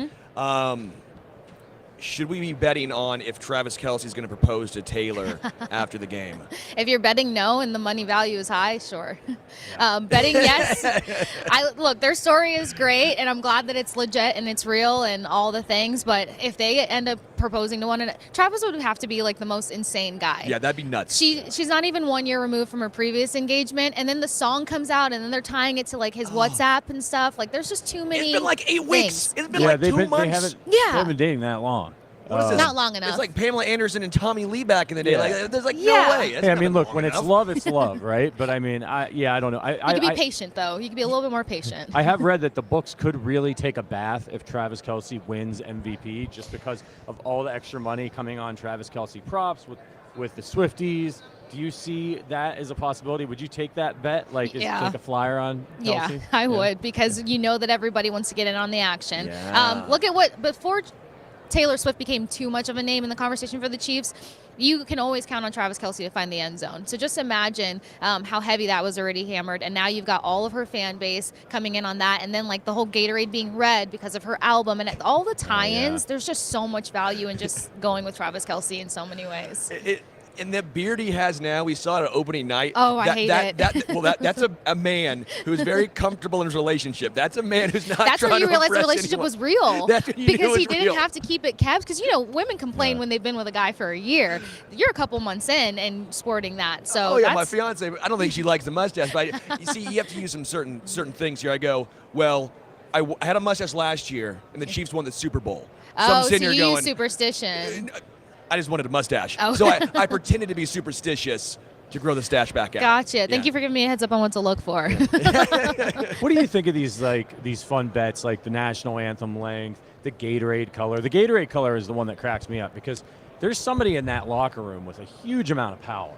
Like, it'd be pretty easy to just like pick up the phone and call your buddy and be like, it's purple. You know what I mean? And like, it's true. That's it, right? It's very true. And then of course, like all the statistics that come in, it's like, it's been 4 years since they've used orange Gatorade. It's time. And I'm like, gosh, I don't even remember the time of like what Gatorade and all those things. So I love that because I think it welcomes in fans that maybe aren't so heavy in like the sports side of things, or maybe don't know football to an analytical degree, but they love watching or they love the atmosphere or the camaraderie. And so those are those bets, those are those opportunities where it's like they have a role in this. And as a big hockey head, like I'm always looking for ways to invite new fans in and not be intimidating. And I think that helps do that. Christian McCaffrey, over under rush yards. I don't know what it's set at, but are you confident that he's going to have a heavy dose of yards on the ground? Because I sit back going, I think the Chiefs actually have the ability to stop him on the ground. It's through the air that makes me nervous. Kind of the same thing with Deebo Samuel. I'm a little nervous when he lines up in the backfield. But with McCaffrey, I think the Chiefs have the ability to get downhill. They can take away the Niners' best strength. They've done it against the Ravens. They did it against the Bills. They did it against the Dolphins, right? They can take away your best strength. What do you think about Christian McCaffrey against this Chiefs defense? So maybe since like week 7, my favorite Christian McCaffrey prop has been receiving and rushing yards combined. Because it usually sits anywhere between 125 to 131. I think it's at 130 right now. He hit 131 versus the Lions, and that prop went off because I think he was at like 80-something rush yards and 30-something receiving yards. Yeah. So it's sitting about the same, but yeah, it kind of gives you some wiggle room to put some money on McCaffrey and not kind of make it all rush heavy. I still think he can get the job done. It's kind of up in the air on whether or not the Ravens kind of abandoned their run game. Sure. In a sense, so depending on how consistent the Niners choose to be, and again, the creativity comes in. Don't make it so obvious you're going to use Christian McCaffrey, and they have the ability to do that depending on how they line up on the right side. So with that, I like the rush and receiving yards combined. It's sitting at 130. I'd hammer that. Loving the Niners. Yes. If we got some folks. I have some Chiefs stuff. I do. If we got some folks sitting at home, they're not big bettors. It's the Super Bowl. They want to get in on the action. It'd be really fun for them to win a little bit of money. What's your stone cold lock? That's what they do in the betting industry. Stone cold, can't miss, lock. What's the one bet people should make? Oh my gosh, one. I have to pick one. Yeah, just the one that you think has the best chance of hitting for it. I'm going to go, I think Jennings' receiving yards sit pretty low. Another Niner. Yeah. Gosh, Secret I thought of 49ers it too. fan over Gosh. No, my Bucks fans are upset with me right now. It's yeah. not a nice place to be. You know what? No, I'm going to switch that. I'm going to take Rice for over 67.5 receiving yards, and I'm taking that because he sits top 5 in the league for yards after catch, and they're going to need that. They're going to need those gritty plays, and I think that he can get those extra yards. We saw Juju help the Chiefs in the Super Bowl last year, 53 receiving yards. A lot of that was yak yards, but he was a big reliever when Travis Kelce got locked up or anybody else. And again, Chiefs are kind of working with roughly 3 targets. Those yak yards are going to be important. I think that's a great bet. Juju tore the 49ers up for the Chiefs last year in the regular season. Rice has stepped into a similar role for Kasey this year. Kasey Hudson. You can find her on Twitter at @TheSportsCase, and that's with a K, not a C. Mm-hmm. Thank you so much for joining us. It was really a pleasure to meet you. Thank you, guys. Yeah. It was so much fun. Thank you so Caught much. up with my Niners stuff. Yeah, No, it was absolutely. good, though. I at least if I can have some money made, I'm just going to be okay. There you Yeah. go. And if you lose, don't call me. All right. Thank you so much. Enjoy Thank the you, game. guys. Appreciate Kasey. that. Always good to get some betting insight. Oh, if you into think I this wasn't one. taking notes right there, look at this right here. Yeah. Look, oh, look you at were. these notes. Oh, Yeah. this is going to turn You into got a Trey McBride nice coming little in. parlay. Hey, how you doing, Trey? What's up, man? How you doing?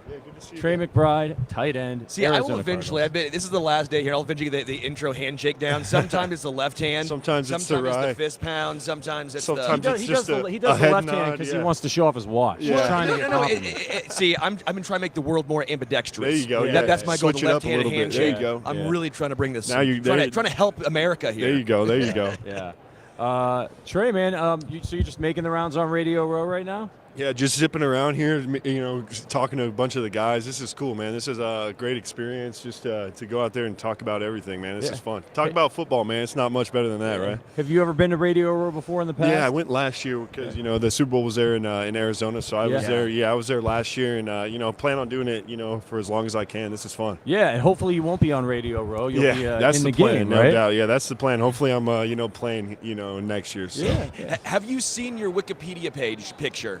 I haven't, man. You haven't. What is it? This is great. It's you. look at that, It looks man. like in high That's school. in high school. Yeah, that's a high school basketball High school game. basketball. That was a game winner. I think I had. Was that a game I winner? was all jacked up. Yeah, you were hitting the gym too back in high school. I mean, seriously, that's That's not a high hilarious. school bod, right? That's That's the dude that's putting up 35 a game. That's the guy that I go up in high school. Yeah. Why is he who on the is this floor kid? with me? Yeah. Did you ever have a decision to make in regards to deciding between basketball and football, or was it always going to be football? It was actually baseball and football for me. I wasn't Really? For me, basketball. I was good at basketball. I just wasn't quite tall enough to do what I was a center, and, Sure. But I wasn't a 7. I'm going against 7-footers in college. I'm not doing all that. Yeah. So for me, it was baseball. I love baseball. I was a really good baseball player, and actually. Was contemplating playing that in college, and ultimately followed my brother and went and played at Colorado State. So What position awesome. did you play? I was a catcher growing up, and then I moved towards first base. I kind of gravitated towards first base because you just get to stand there, look good, and scoop the ball when if it's a bad throw, it's the other guy's the fault. other If guy's it's fault. if it's a good bad throw, It's still an you error on him. Yeah, it's yeah. like, sorry, man, couldn't help you out. Yeah. Better buy me a beer, or else No I'm doubt, going to yeah. miss that scoop. No doubt, no doubt. So am I correct in guessing maybe you had a little bit of power at the plate? Yeah, no doubt. I was a power hitter, 3-4 hole, just Yeah. go out there and hit home runs. That was my favorite thing to do. Nice. Well, when you're looking at the Super Bowl right here, probably the two best tight ends in football, no doubt. George Kittle, Travis Kelce. Yeah. What do you take away from these two guys in particular? Because they do it very different ways as well. Yeah, for me, this is a cool game for me because you get two of the best tight ends in a matchup that's at the highest level, right? So these guys are two totally different players. You know, Travis Kelce's like a finesse guy, a guy who's going to get open, find zones, things like that, and just make plays. George Kittle's like your prototypical tight end, you know, hand in the ground, get nitty and gritty, you know, go make plays. And it's going to be cool, man. It's going to be fun to watch these guys go head-to-head and kind of see how it all works out. Did you always play tight end when you were playing football? Did you play other positions? You know, I'm from a small town in Colorado, so I played quarterback, running back, receiver. Wherever the ball was going, that's probably where I was at. So that's what I did. But ultimately, I knew I was going to play tight end. I played defense as well, and I was pretty good at that. But scoring touchdowns was a lot more fun than trying to tackle the guy. Yeah, well, you see that a lot with guys who make it to the NFL, especially if they played in a small town. You're the best athlete, maybe in the in the region, the state. Yeah. And they're going to put you wherever you can make an impact, No right? doubt, So did no you enjoy doubt. playing quarterback? Oh, man, it was so much fun. I always kind of wondered, man, if I could still sling it every once in a while. But no, it's I loved it, man. Playing quarterback was fun just to go out there, do that. I was a kicker, man. I did it all. I was kicker. I probably would have been our punter, but I was our long snapper. But so man. Yeah, so you coaching the team too? Yeah. But no, it was fun, Also man. the It was OC. it was a lot of fun, man. So you had a phenomenal year this year, man. I mean, it was very impressive. 81 receptions, 825 yards, and you had a lot of uncertainty with the Cardinals this year, right? As far as the quarterback situation, a lot of moving parts here. How are you able to have such a good year this year with all that going on? Yeah, for me, it's just staying consistent. I do the same thing every week. You know, the first 4 or 5 weeks, I wasn't really playing. I wasn't starting like that. And I still prepared every single week like I was going to be the starter. I knew I was one play away from being that guy. And ultimately, I just prepared every single week like I was going to start, like I was going to get every snap. And when I finally got my opportunity, I was ready for it. And, Kyler gave me a chance. He kept throwing me the ball, and it all kind of worked out. I would say, how excited are you for next year when you have the finish to the season like that? No doubt. Yeah, I think just to have a full year with Kyler is what I'm really excited about. You know, he's coming off the ACL last year, and we didn't really get the full offseason. We didn't get the training camp. We didn't get that together. So this year to have a full offseason, to have a full training camp, to have a full season of Kyler Murray, I'm super excited to see what we can make happen. What kind of leader is Kyler in the locker room? Yeah, he's a guy who rallies the guys. He's a guy who's, he's not going to hoop and holler. He's not going to be screaming. He's not going to be doing all that. But he's a guy who leads by example. He's a guy who does everything the right way. He shows up to work and is a tremendous leader. I love playing for him, and I hope we can, play together for a long time. That's the kind of leader I am. Sterling's our hoop and holler guy. Yeah. Oh, me? Yeah. Oh, yeah. You think I'm the guy that was out late in Vegas last night? You think I'm the well, maybe not so much this morning, but what do you take away from PFF? Because I know PFF's been a pretty hot topic. Some players love it, some don't.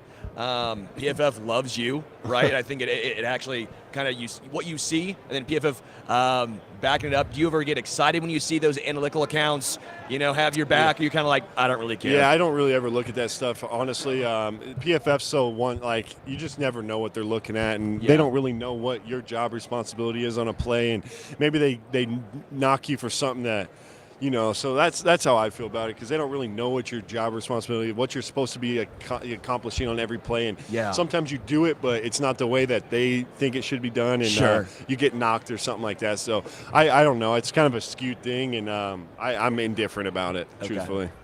Who hit you the hardest this year? That's a good question. These two guys that are playing this weekend, Greenlaw and Warner, are two of the hardest hitting guys. I get to play them twice a year, so anytime I catch Kyler throws me something across the middle, I'm just praying one of those guys doesn't, kill me. So With the 49ers defense, just in totality, obviously those two guys, they're great. What do they bring in this game? What again, honestly, we do a lot of stuff here with Kansas City, a lot of Chiefs fans watching. What should we expect to see from the 49ers defense? I think you should expect to see them.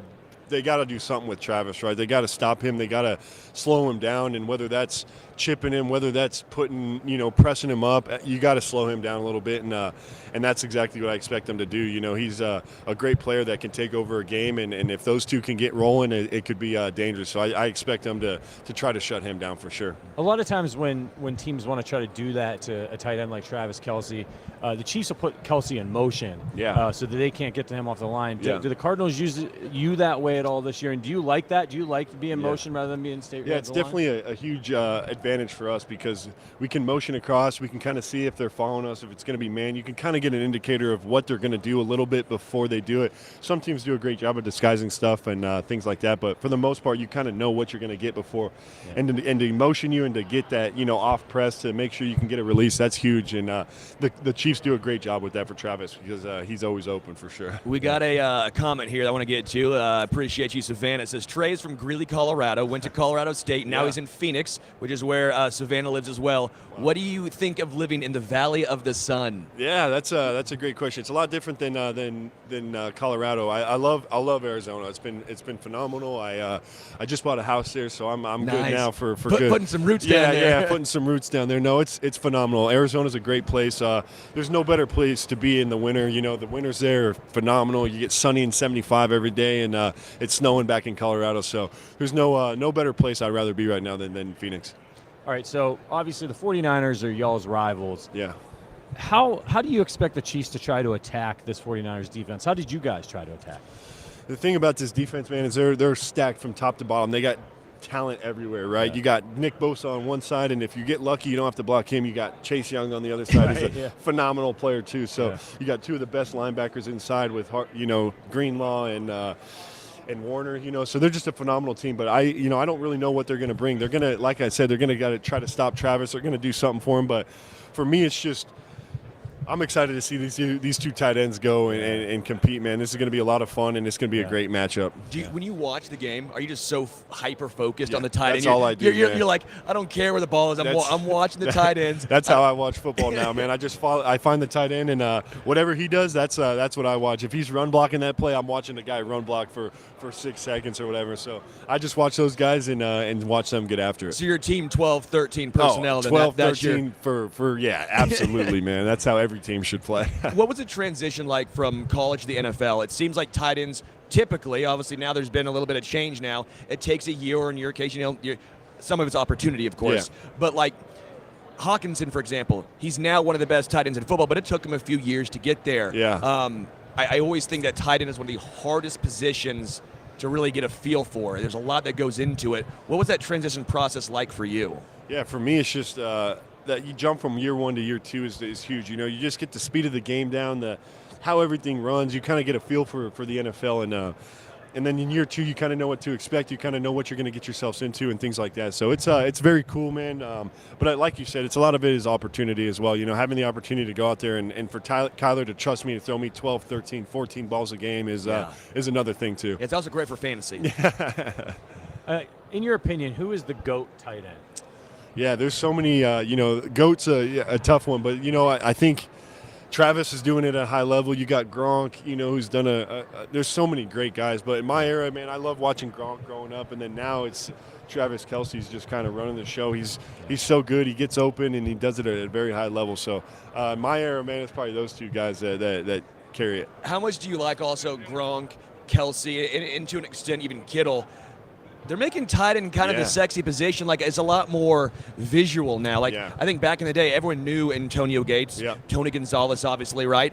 But they didn't do it. Well, Tony G, obviously, now as far as his the stuff he does on air. Yeah. But in general, what's it like all of a sudden the tight end position has now become this very valuable position, the sexy position, the fun position? Yeah, no doubt. I think that's how it should have been the whole time, But people are finally realizing, what tight ends can do. They're a matchup problem for defenses. You got guys who safeties can't come down on them. Linebackers are too slow. Things like that. So they're a nightmare matchup. And if you have a great tight end, man, you can help your offense win a lot of games. Going up against a safety or a linebacker, what do you like better? Probably a linebacker. Obviously they're a little bigger and stuff, but I usually have the speed advantage on those guys. So if I can get by them, it's usually but they're a little more physical than the safety. So you got to pick your battles for sure. All right, we know you got some other tables to get to.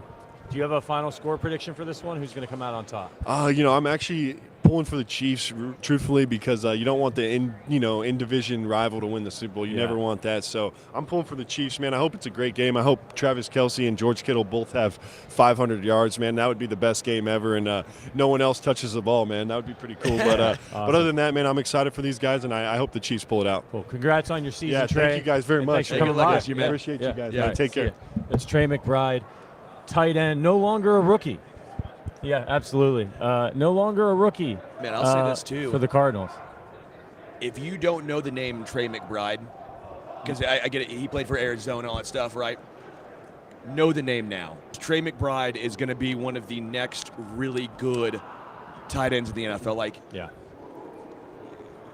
the next iteration with the Hawkinsons, with the Sam Laportas, right? Yeah. I think that's a name that's going to be in there as well.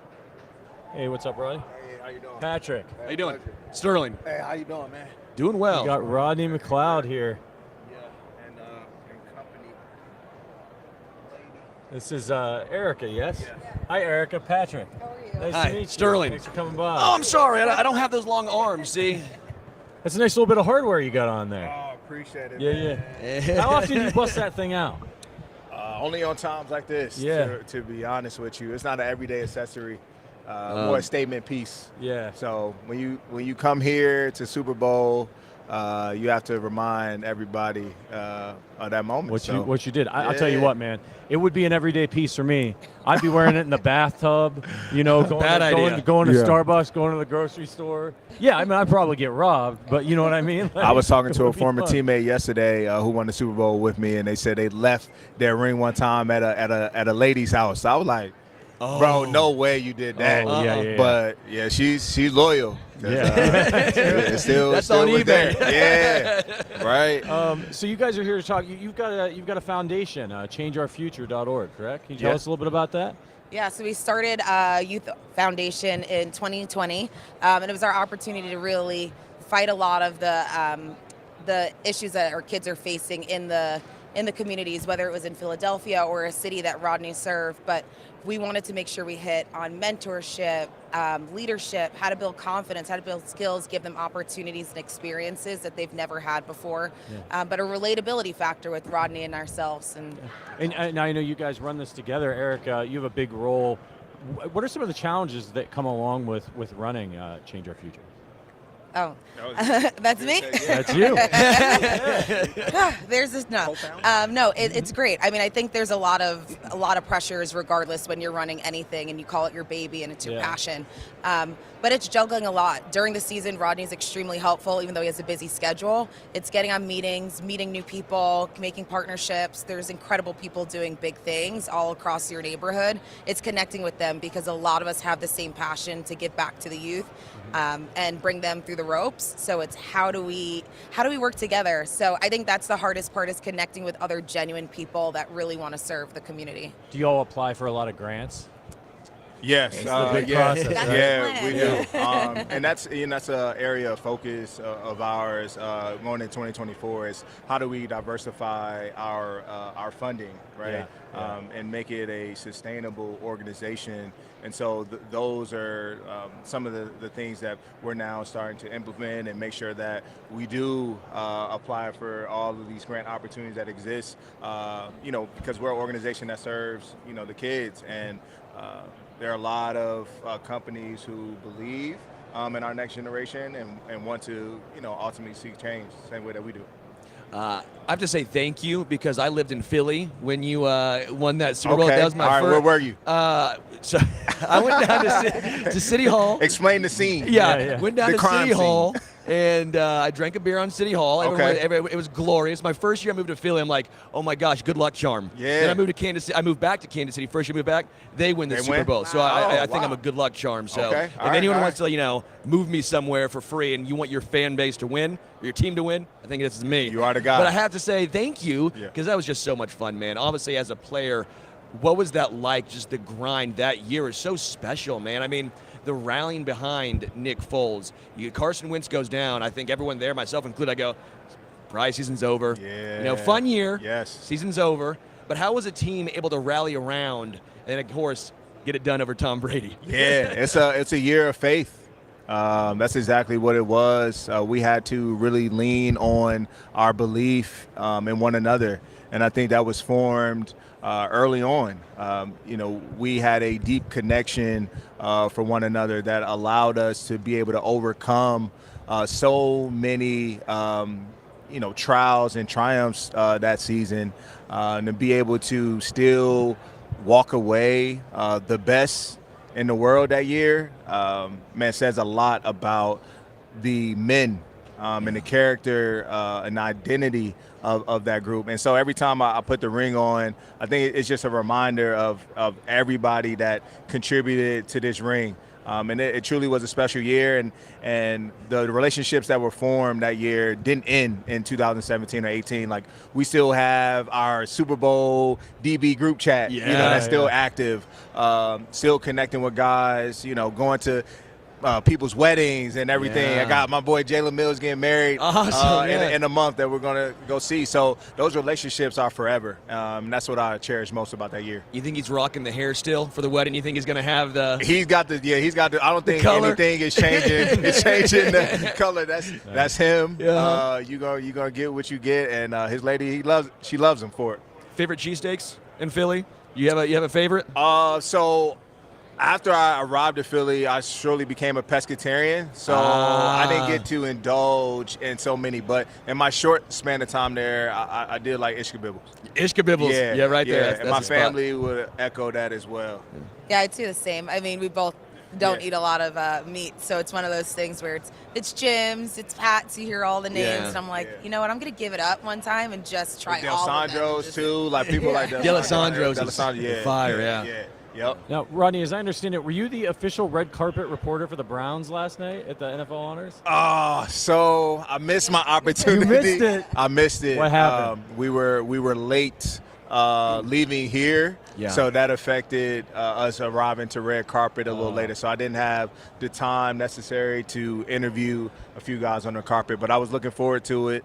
But got a lot of great, reactions from our outfits, which was good. But I did miss a grand opportunity to be able to, hear how some of the guys felt going into that night. If you want to hang here, we got 3 mics. Now, listen. So are you interested in a career in media maybe one day? Yeah, I am. I am trying to really leverage the environment here in the Super Bowl. So I've been doing just some street interviews with guys, very unscripted, fun, lighthearted, but just a way to get involved and continue to rehearse, right? Like it's practice, just like anything else. Repetition, makes for a better individual, better success, right? Yeah. Are you playing next year? Are you trying to get into media next year? Do a little combo, Jason Kelsey style, Yeah, I am doing a combination right now, taking on any opportunities that arise. I think that's why I ended up playing 12 years, is because every opportunity that struck, I always capitalized and was ready for it. So taking that same approach in media. But next year, I would love to return. Her lucky number's 13, so we're going to see. True. We're going to see what God has in store for us. Awesome. Yeah, you were part of a ferocious Browns defense this year. What made you guys so dominant? I think it really had a lot to do with again, the men that were placed into that locker room, the mindset that we all possess, and the willingness to put it all on the line for your brother. And you saw how fun the game was for us.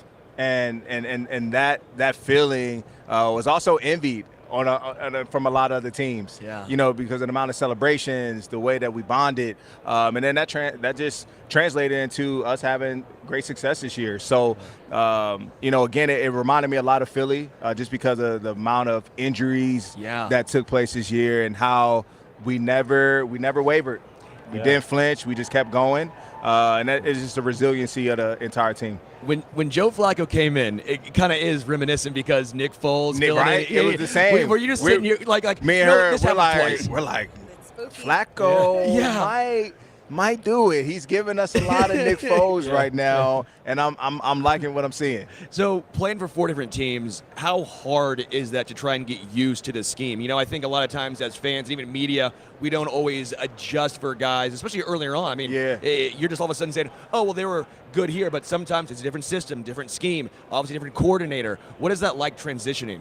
Yeah, scheme matters. It does matter a lot. The good thing about the game, there's especially a defensive player, there's only but so many coverages you can possibly run, but it's the way that certain coordinators construct their schemes. But I think the hardest is the language. You're still, a guy like myself who was in Philadelphia for 6 years, and then I go to Indianapolis, and we're running maybe a couple similar coverages, but the language, the code words that I would say, when I had to come down left and right, or we're working combinations, were different, and I found myself repeating what I was, what I was used to, because it's just ingrained in you. It's just a habit that was formed. So I think that's the most difficult part about it. Ultimately, is the language within each scheme, and then how it's also constructed a little bit. Erica, when he comes home, is he talking in football talk? He's just giving you the coverages? Not really. I mean, he is attached to his iPad and watching plays like all night long.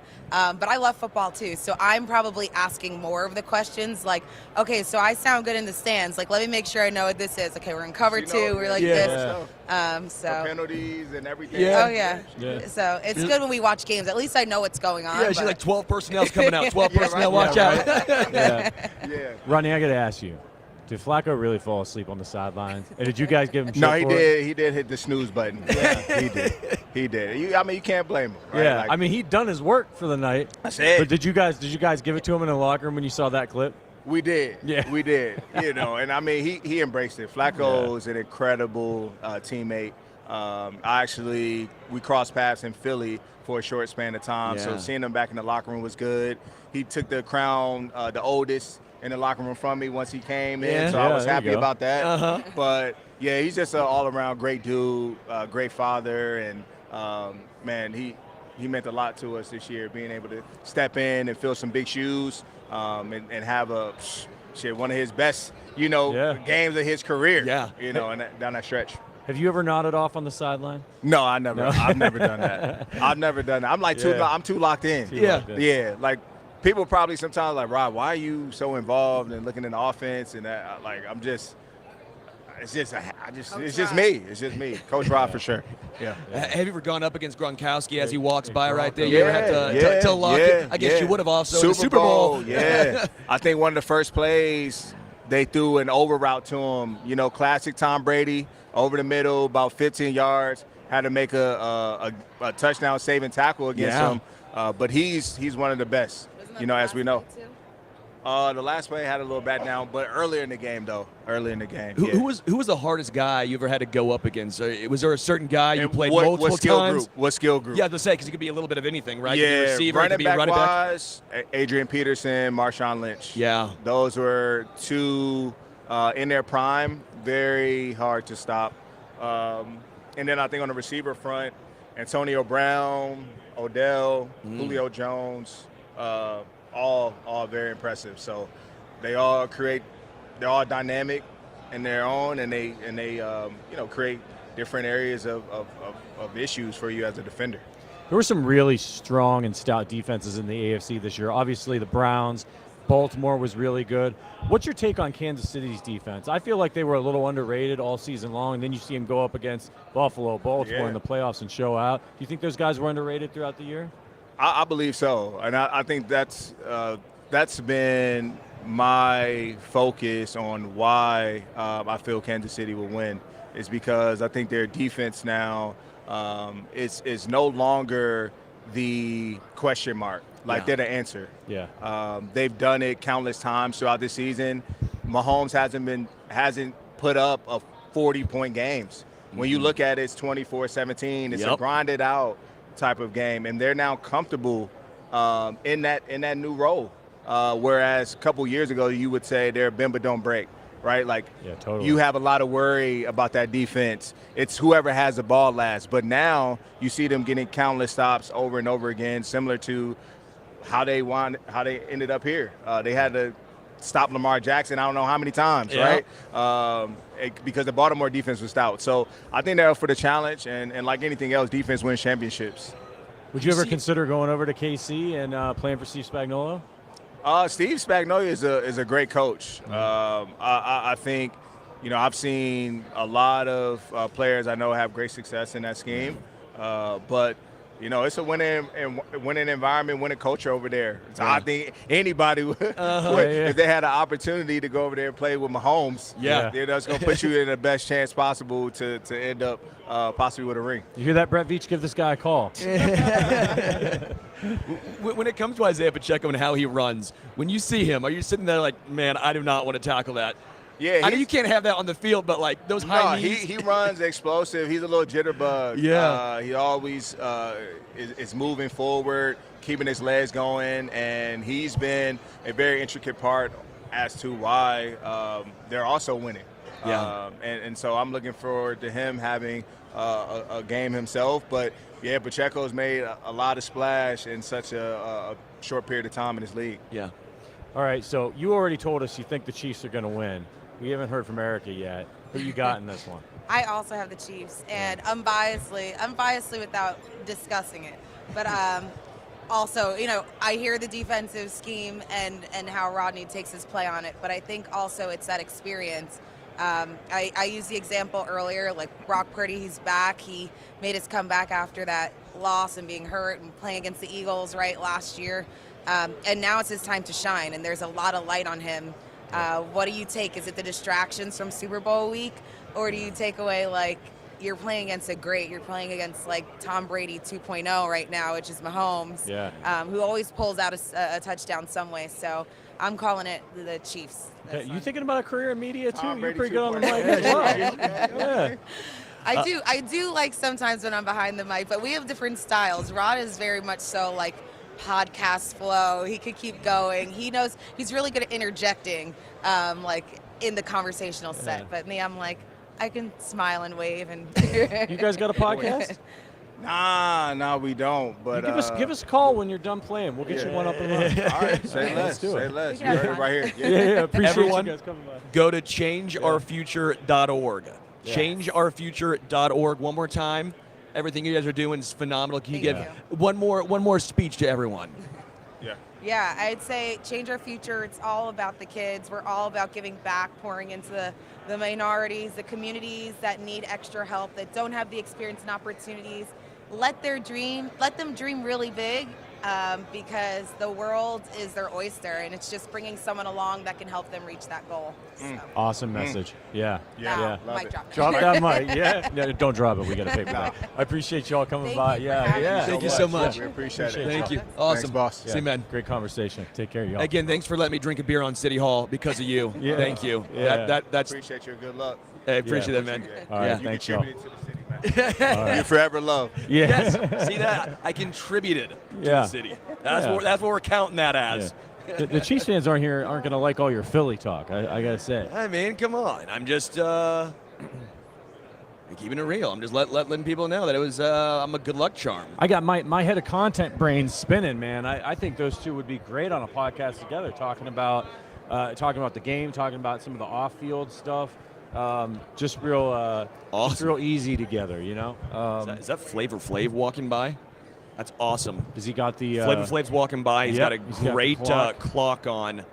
It's kind of an understated clock. You think he is here for Flavor of Love? I don't know. I'm checking the pronunciation of our next guest's name because I want to get this one right. Yeah, you're introing this one. Otito Ogbonnia. We got Richard walking over to give you advice here. That's all right. Producer Richard making an appearance. All right, everybody, let's do a little follow the dancing ball. Okay. Otito Ogbonnia. Ogbonnia. Otito Ogbonnia. Otito Ogbonnia. Otito Ogbonnia. That's how I heard it from the draft video. So okay. that's my reference. Ogbonnia. See, what's going to happen though is when he comes over here, I'm going to panic, and I'm going to be like Tito Boney. Is what's going to happen. Kadarius Toney. Otito Ogbonnia. Otito Ogbonnia. See, this is not. You guys think this is easy up here, all right? By the way, the guy that's coming over here, Otito Ogbonnia, is a nose tackle for the Chargers. He is not going to be a small man. So if I were to mispronounce his name, there will be no tattoo. 6'4", 320.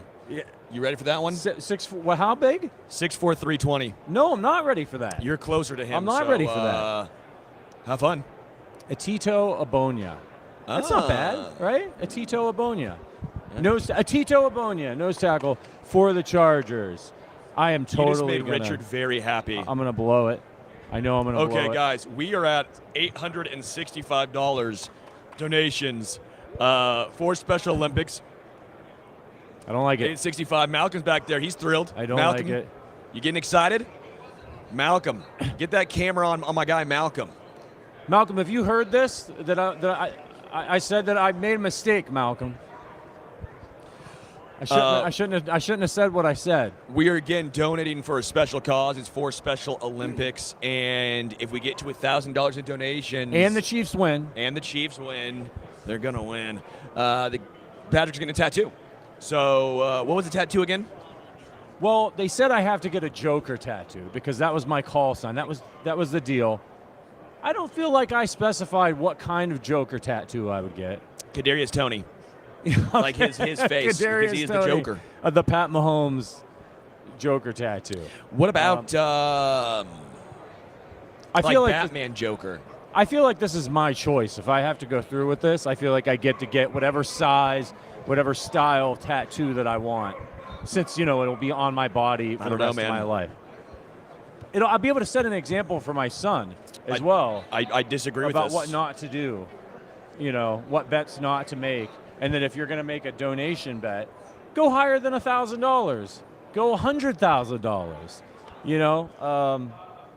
It's it is what it is. I said what I said, and we'll see how it all plays out here. But I really think we should just start talking about it, to be perfectly honest with you, and stop putting the word out about this. All right. No, I think we need it. It's for a good cause, Patrick. Why? Do you not want people to give to charity? Of course I want people to give Special Olympics. I think this is But it should not be at my expense, is all I'm saying. You put yourself in this situation. People should have been giving already because it's a great organization that does a lot of good. I'm just saying. So who we got coming up here? Aside from Otito Ogbonnia from the Chargers. I know when I mispronounce it when he comes up, Richard's going to boo. I don't know if I got it right. Otito Ogbonnia. I'm just more intrigued by what the Jets owner, Woody Johnson, said about the team. Yeah. Basically, he just threw Zach Wilson under the bus, drug him out from under it, and then threw him under there again. Yeah.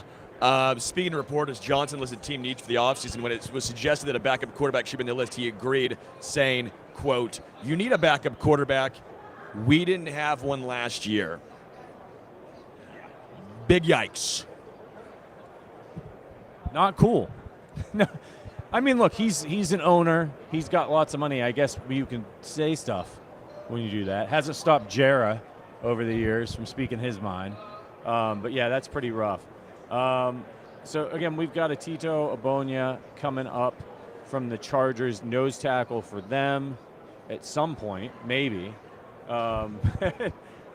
It's – yeah. We'll see him coming. We'll probably see him coming. I mean, this he is. If you are 6'4", 320, I mean. And then we're gonna have another tight end from the Saints, Juwan Johnston, and his wife, Chanen Johnson.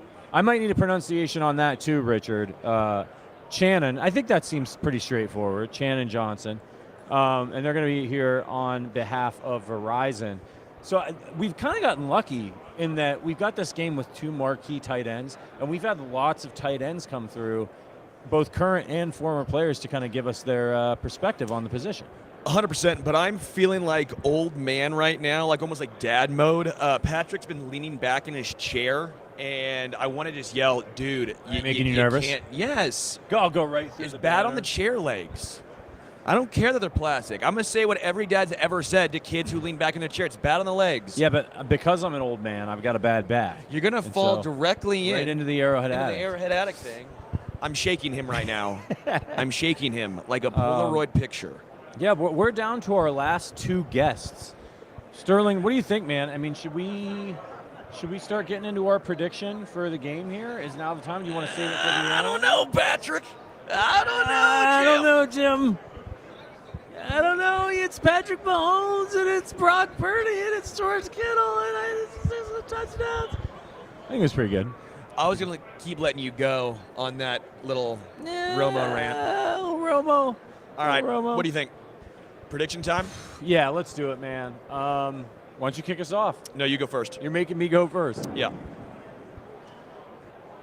I'm worried about this one. I'm not going to lie. I'm not as confident as Matt Connor.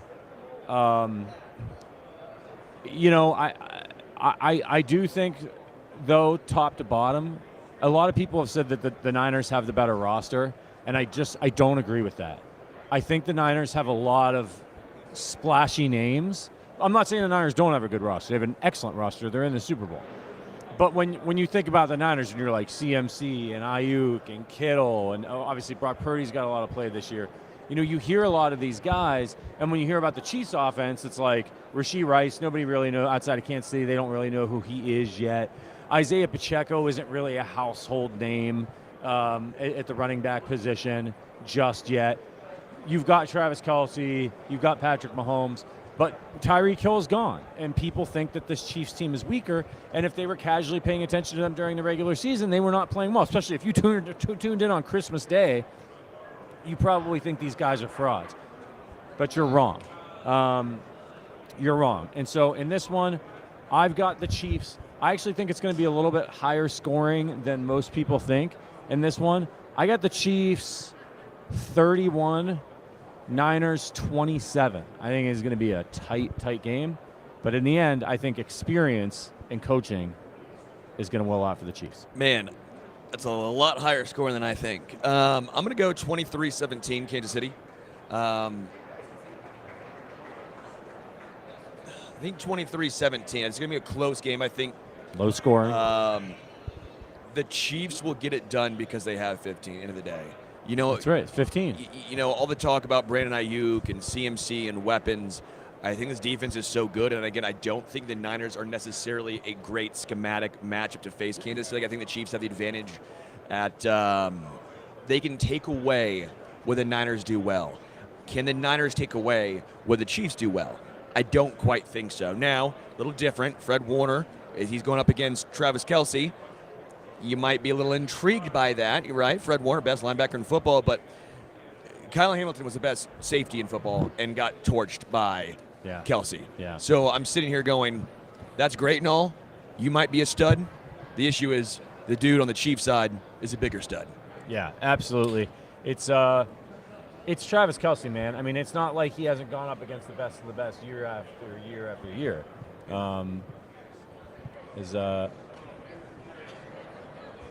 Is this our guy? How you doing, man? How you doing, Sterling? How you doing, Sterling? Juwan. Nice to meet you, Juwan. All right, Juwan. Thank you. It's tight end central up in here. Yeah, no doubt. Yeah, yeah. I mean, you just have to walk around all your tight end you guys. Yeah, no doubt, no doubt. I'm seeing a lot of fellas in here, dapping them up, congratulating them on the year. So yeah.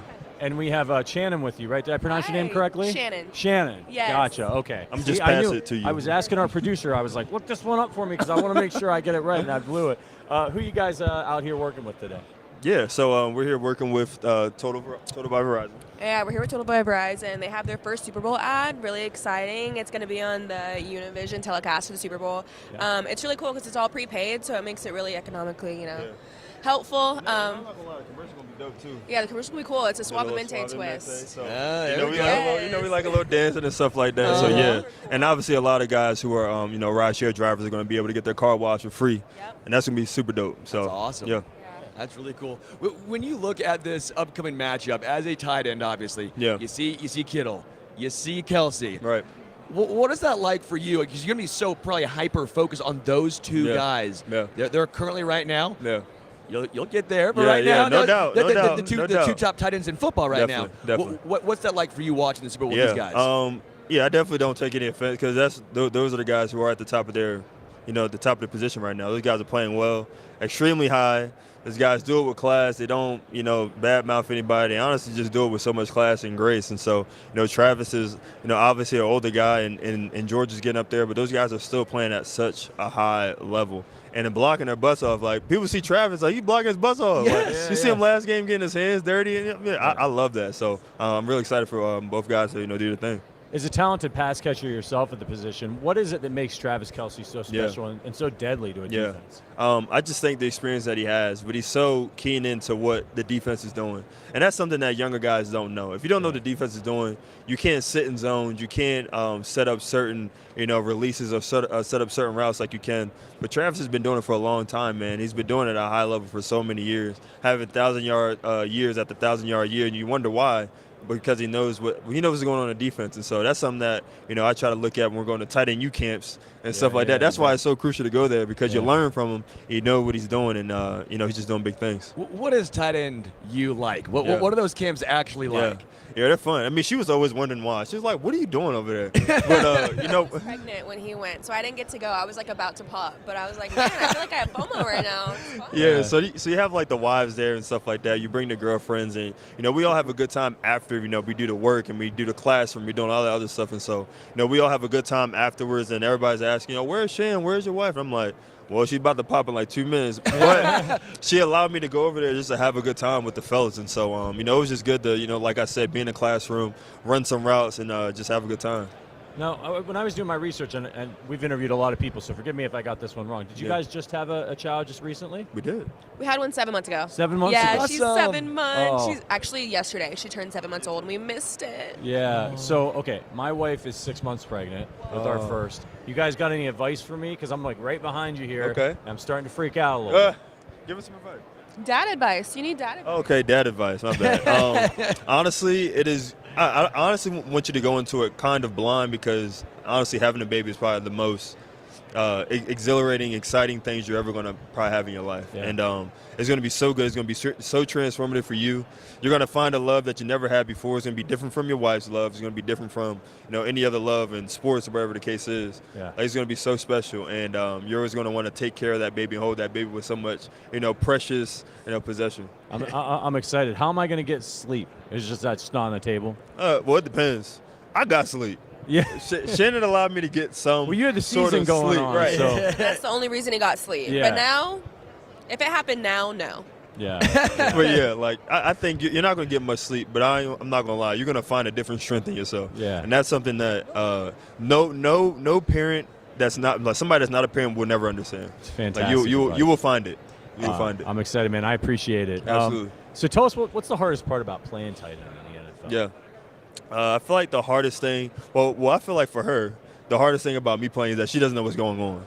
Like, she doesn't understand, like, was your block good or was your block bad? Yeah. Like, she doesn't know. And so, but I feel like the hardest thing for me, at least going into it, was just, like, understanding blocking and running concepts. Like, I knew nothing about run concepts. Like, I just, like, what is a jab counter? Yeah. What is a power? Like, I had no idea.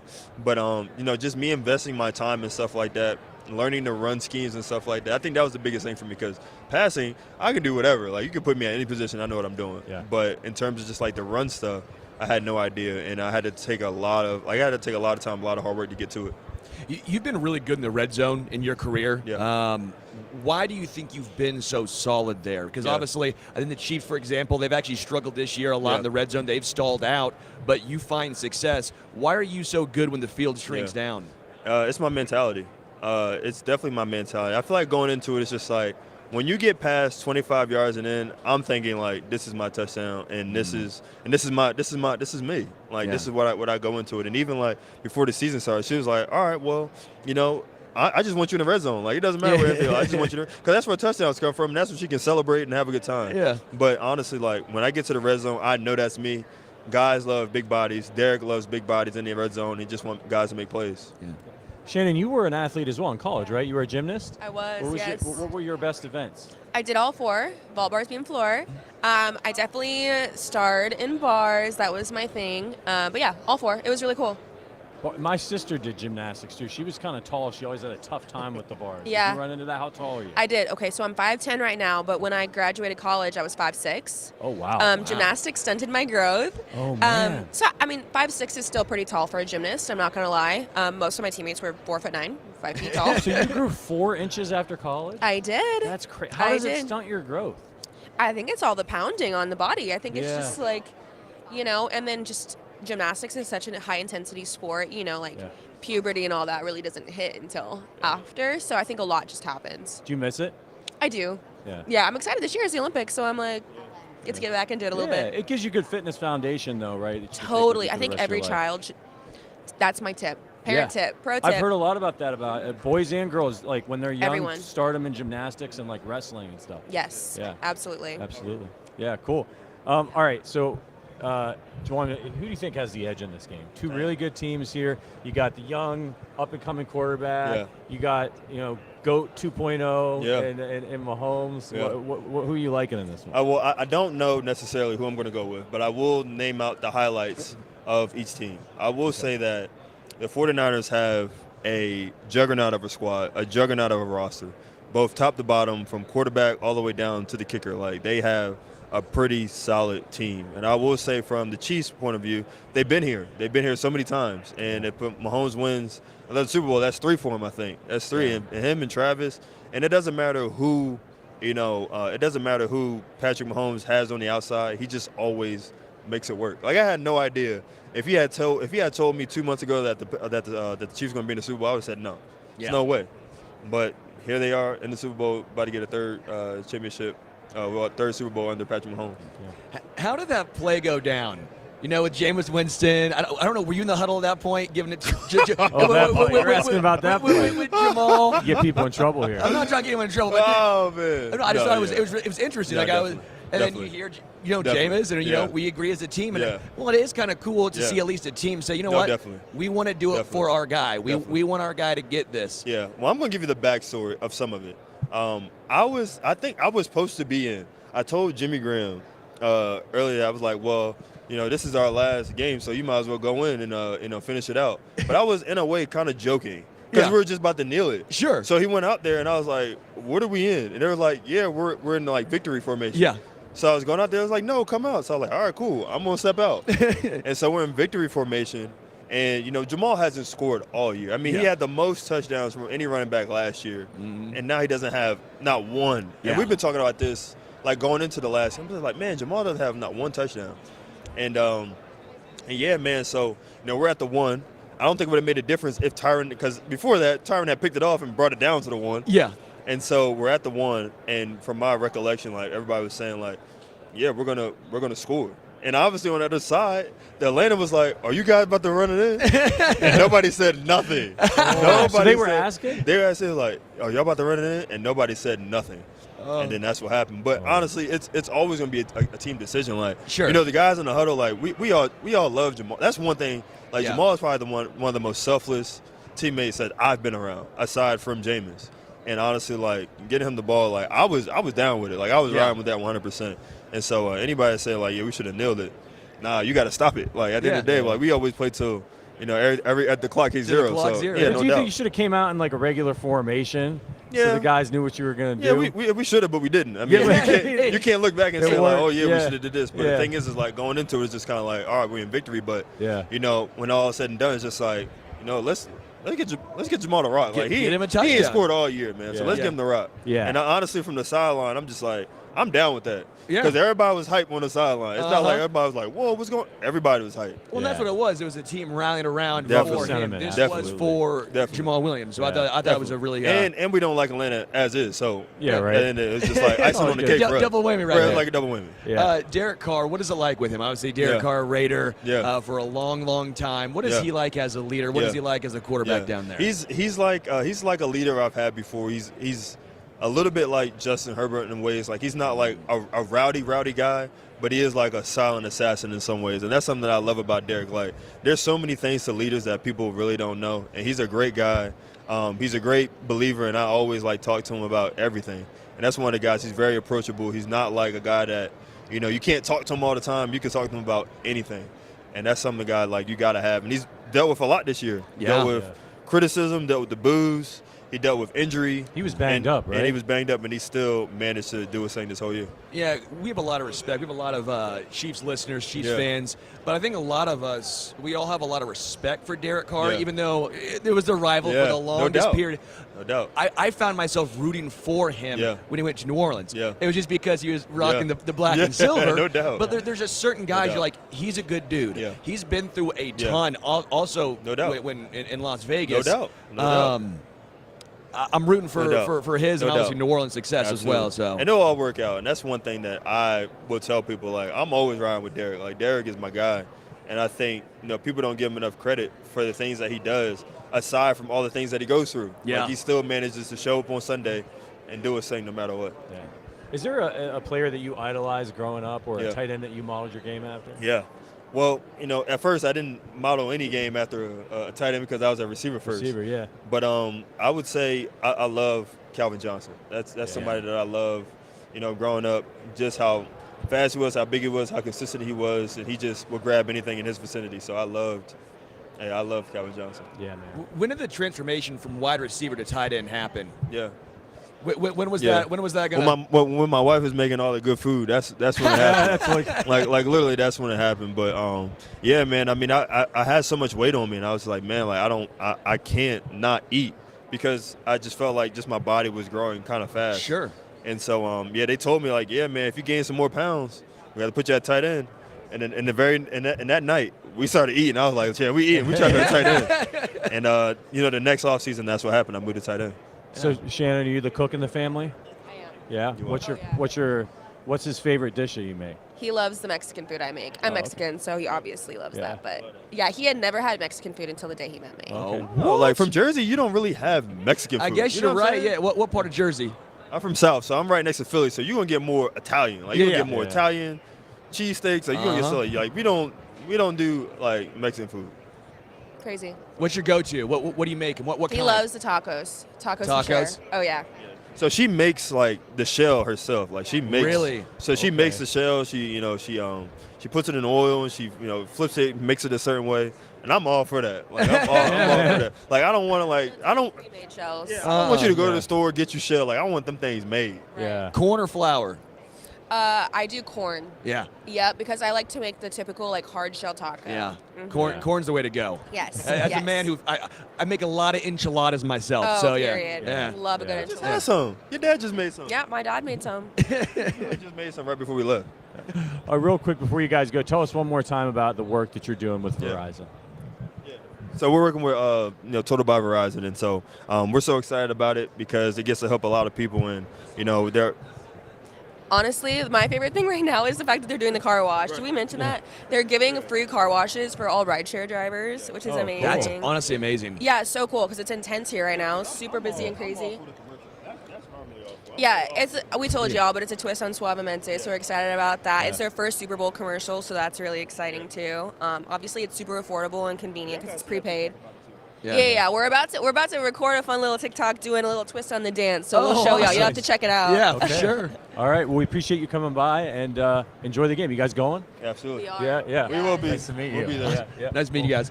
All right. Fist bumping. All right. I don't have the long arms. See, that's why I couldn't be a good luck receiver. next season, Couldn't Juwan. be a receiver. Yeah. I could be a Juwan. tight end. I could, maybe a cornerback.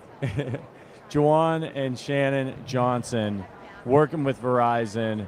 Check out the 30-second Spanish ad that's going to air during Univision's first ever Spanish telecast of this year's big game. They're not allowed to say. You can't say it. It's the big game. Can't say it. It's the big game. Are you going to the big game, Sterling? No, I'm not, Patrick. You just rubbing it in my face. Are you kidding me? I mean, you're out here trying to get me Are tattoos. you going to the big game, Patrick? Yeah. Gosh. So I'm gonna mic drop this and leave. We're good? This is it? This is the Arrowhead Addict podcast, live from Radio Row. We've been here all week. It's Friday. The Super Bowl is Sunday. Sterling, this is our last show. This is the last moments of the Arrowhead Addict podcast. I have a lot more radio. It all goes down. You do. I have a lot. You're going to transition to Stacking the Box, but for the Arrowhead Addict podcast, this is it. We have gotten our predictions in. Now, you're going to be on the post-game show, correct? I think pre, half, and post. Yeah. Busy man. Sterling will be on the post. You're going to have fun drinking beers at I'm the not Super sure. I'll be Bowl. working. I will be at the game with our Special Olympics correspondent, Malcolm Harris-Scotty. Will be at the game covering it. We'll be there afterwards, so I'm not going to be on the show, unfortunately. I might try to pull out some video. If I'm able to get my phone out and sneak into the production afterwards, I definitely will, to let you know what I'm seeing on the ground at the Super Bowl. But I just want to say one more time, all season long, you guys have been absolutely incredible. This is what we've all worked for and hoped for all season long. The Chiefs in the Super Bowl with a chance to go back-to-back. So make sure you enjoy the weekend, okay? When you get off work today, Donate money. Donate money to Special Olympics. To Special Olympics. Go buy some good barbecue. Plan the weekend out. Enjoy your Saturday. Watch Chiefs highlights. Do all that stuff. Listen to the Arrowhead Addict podcast. Go back and watch all the interviews we did this week. Soak it up. Buy some Super Bowl stuff. You don't know if they're going to win. You don't know if they're going to lose. And you don't know when they'll be back. But make sure you enjoy it, because you never know. All right, for Sterling, and what else Holmes you is need going to back enjoy? to the camera. What you need to enjoy. If you're listening, donate to Special Olympics. Okay. Final pitch. If we get to $1,000, if you're this listening man on audio, Sterling over my shoulder, Patrick doing Allen, a pitch right into the is camera. gonna get a tattoo. Trying to ruin my life. Put some ink. I don't want to say the word that rhymes with it. Put some ink These guys are on his going ass. real hard We on need me. this. It's Real for hard a on me. good cause, for charity. Picture Sarah McLaughlin behind me. Come on. You want to see him I get a don't like tattoo. this. Thank you for your kindness, isn't for good. your support. Until next time, we are out. Go Chiefs.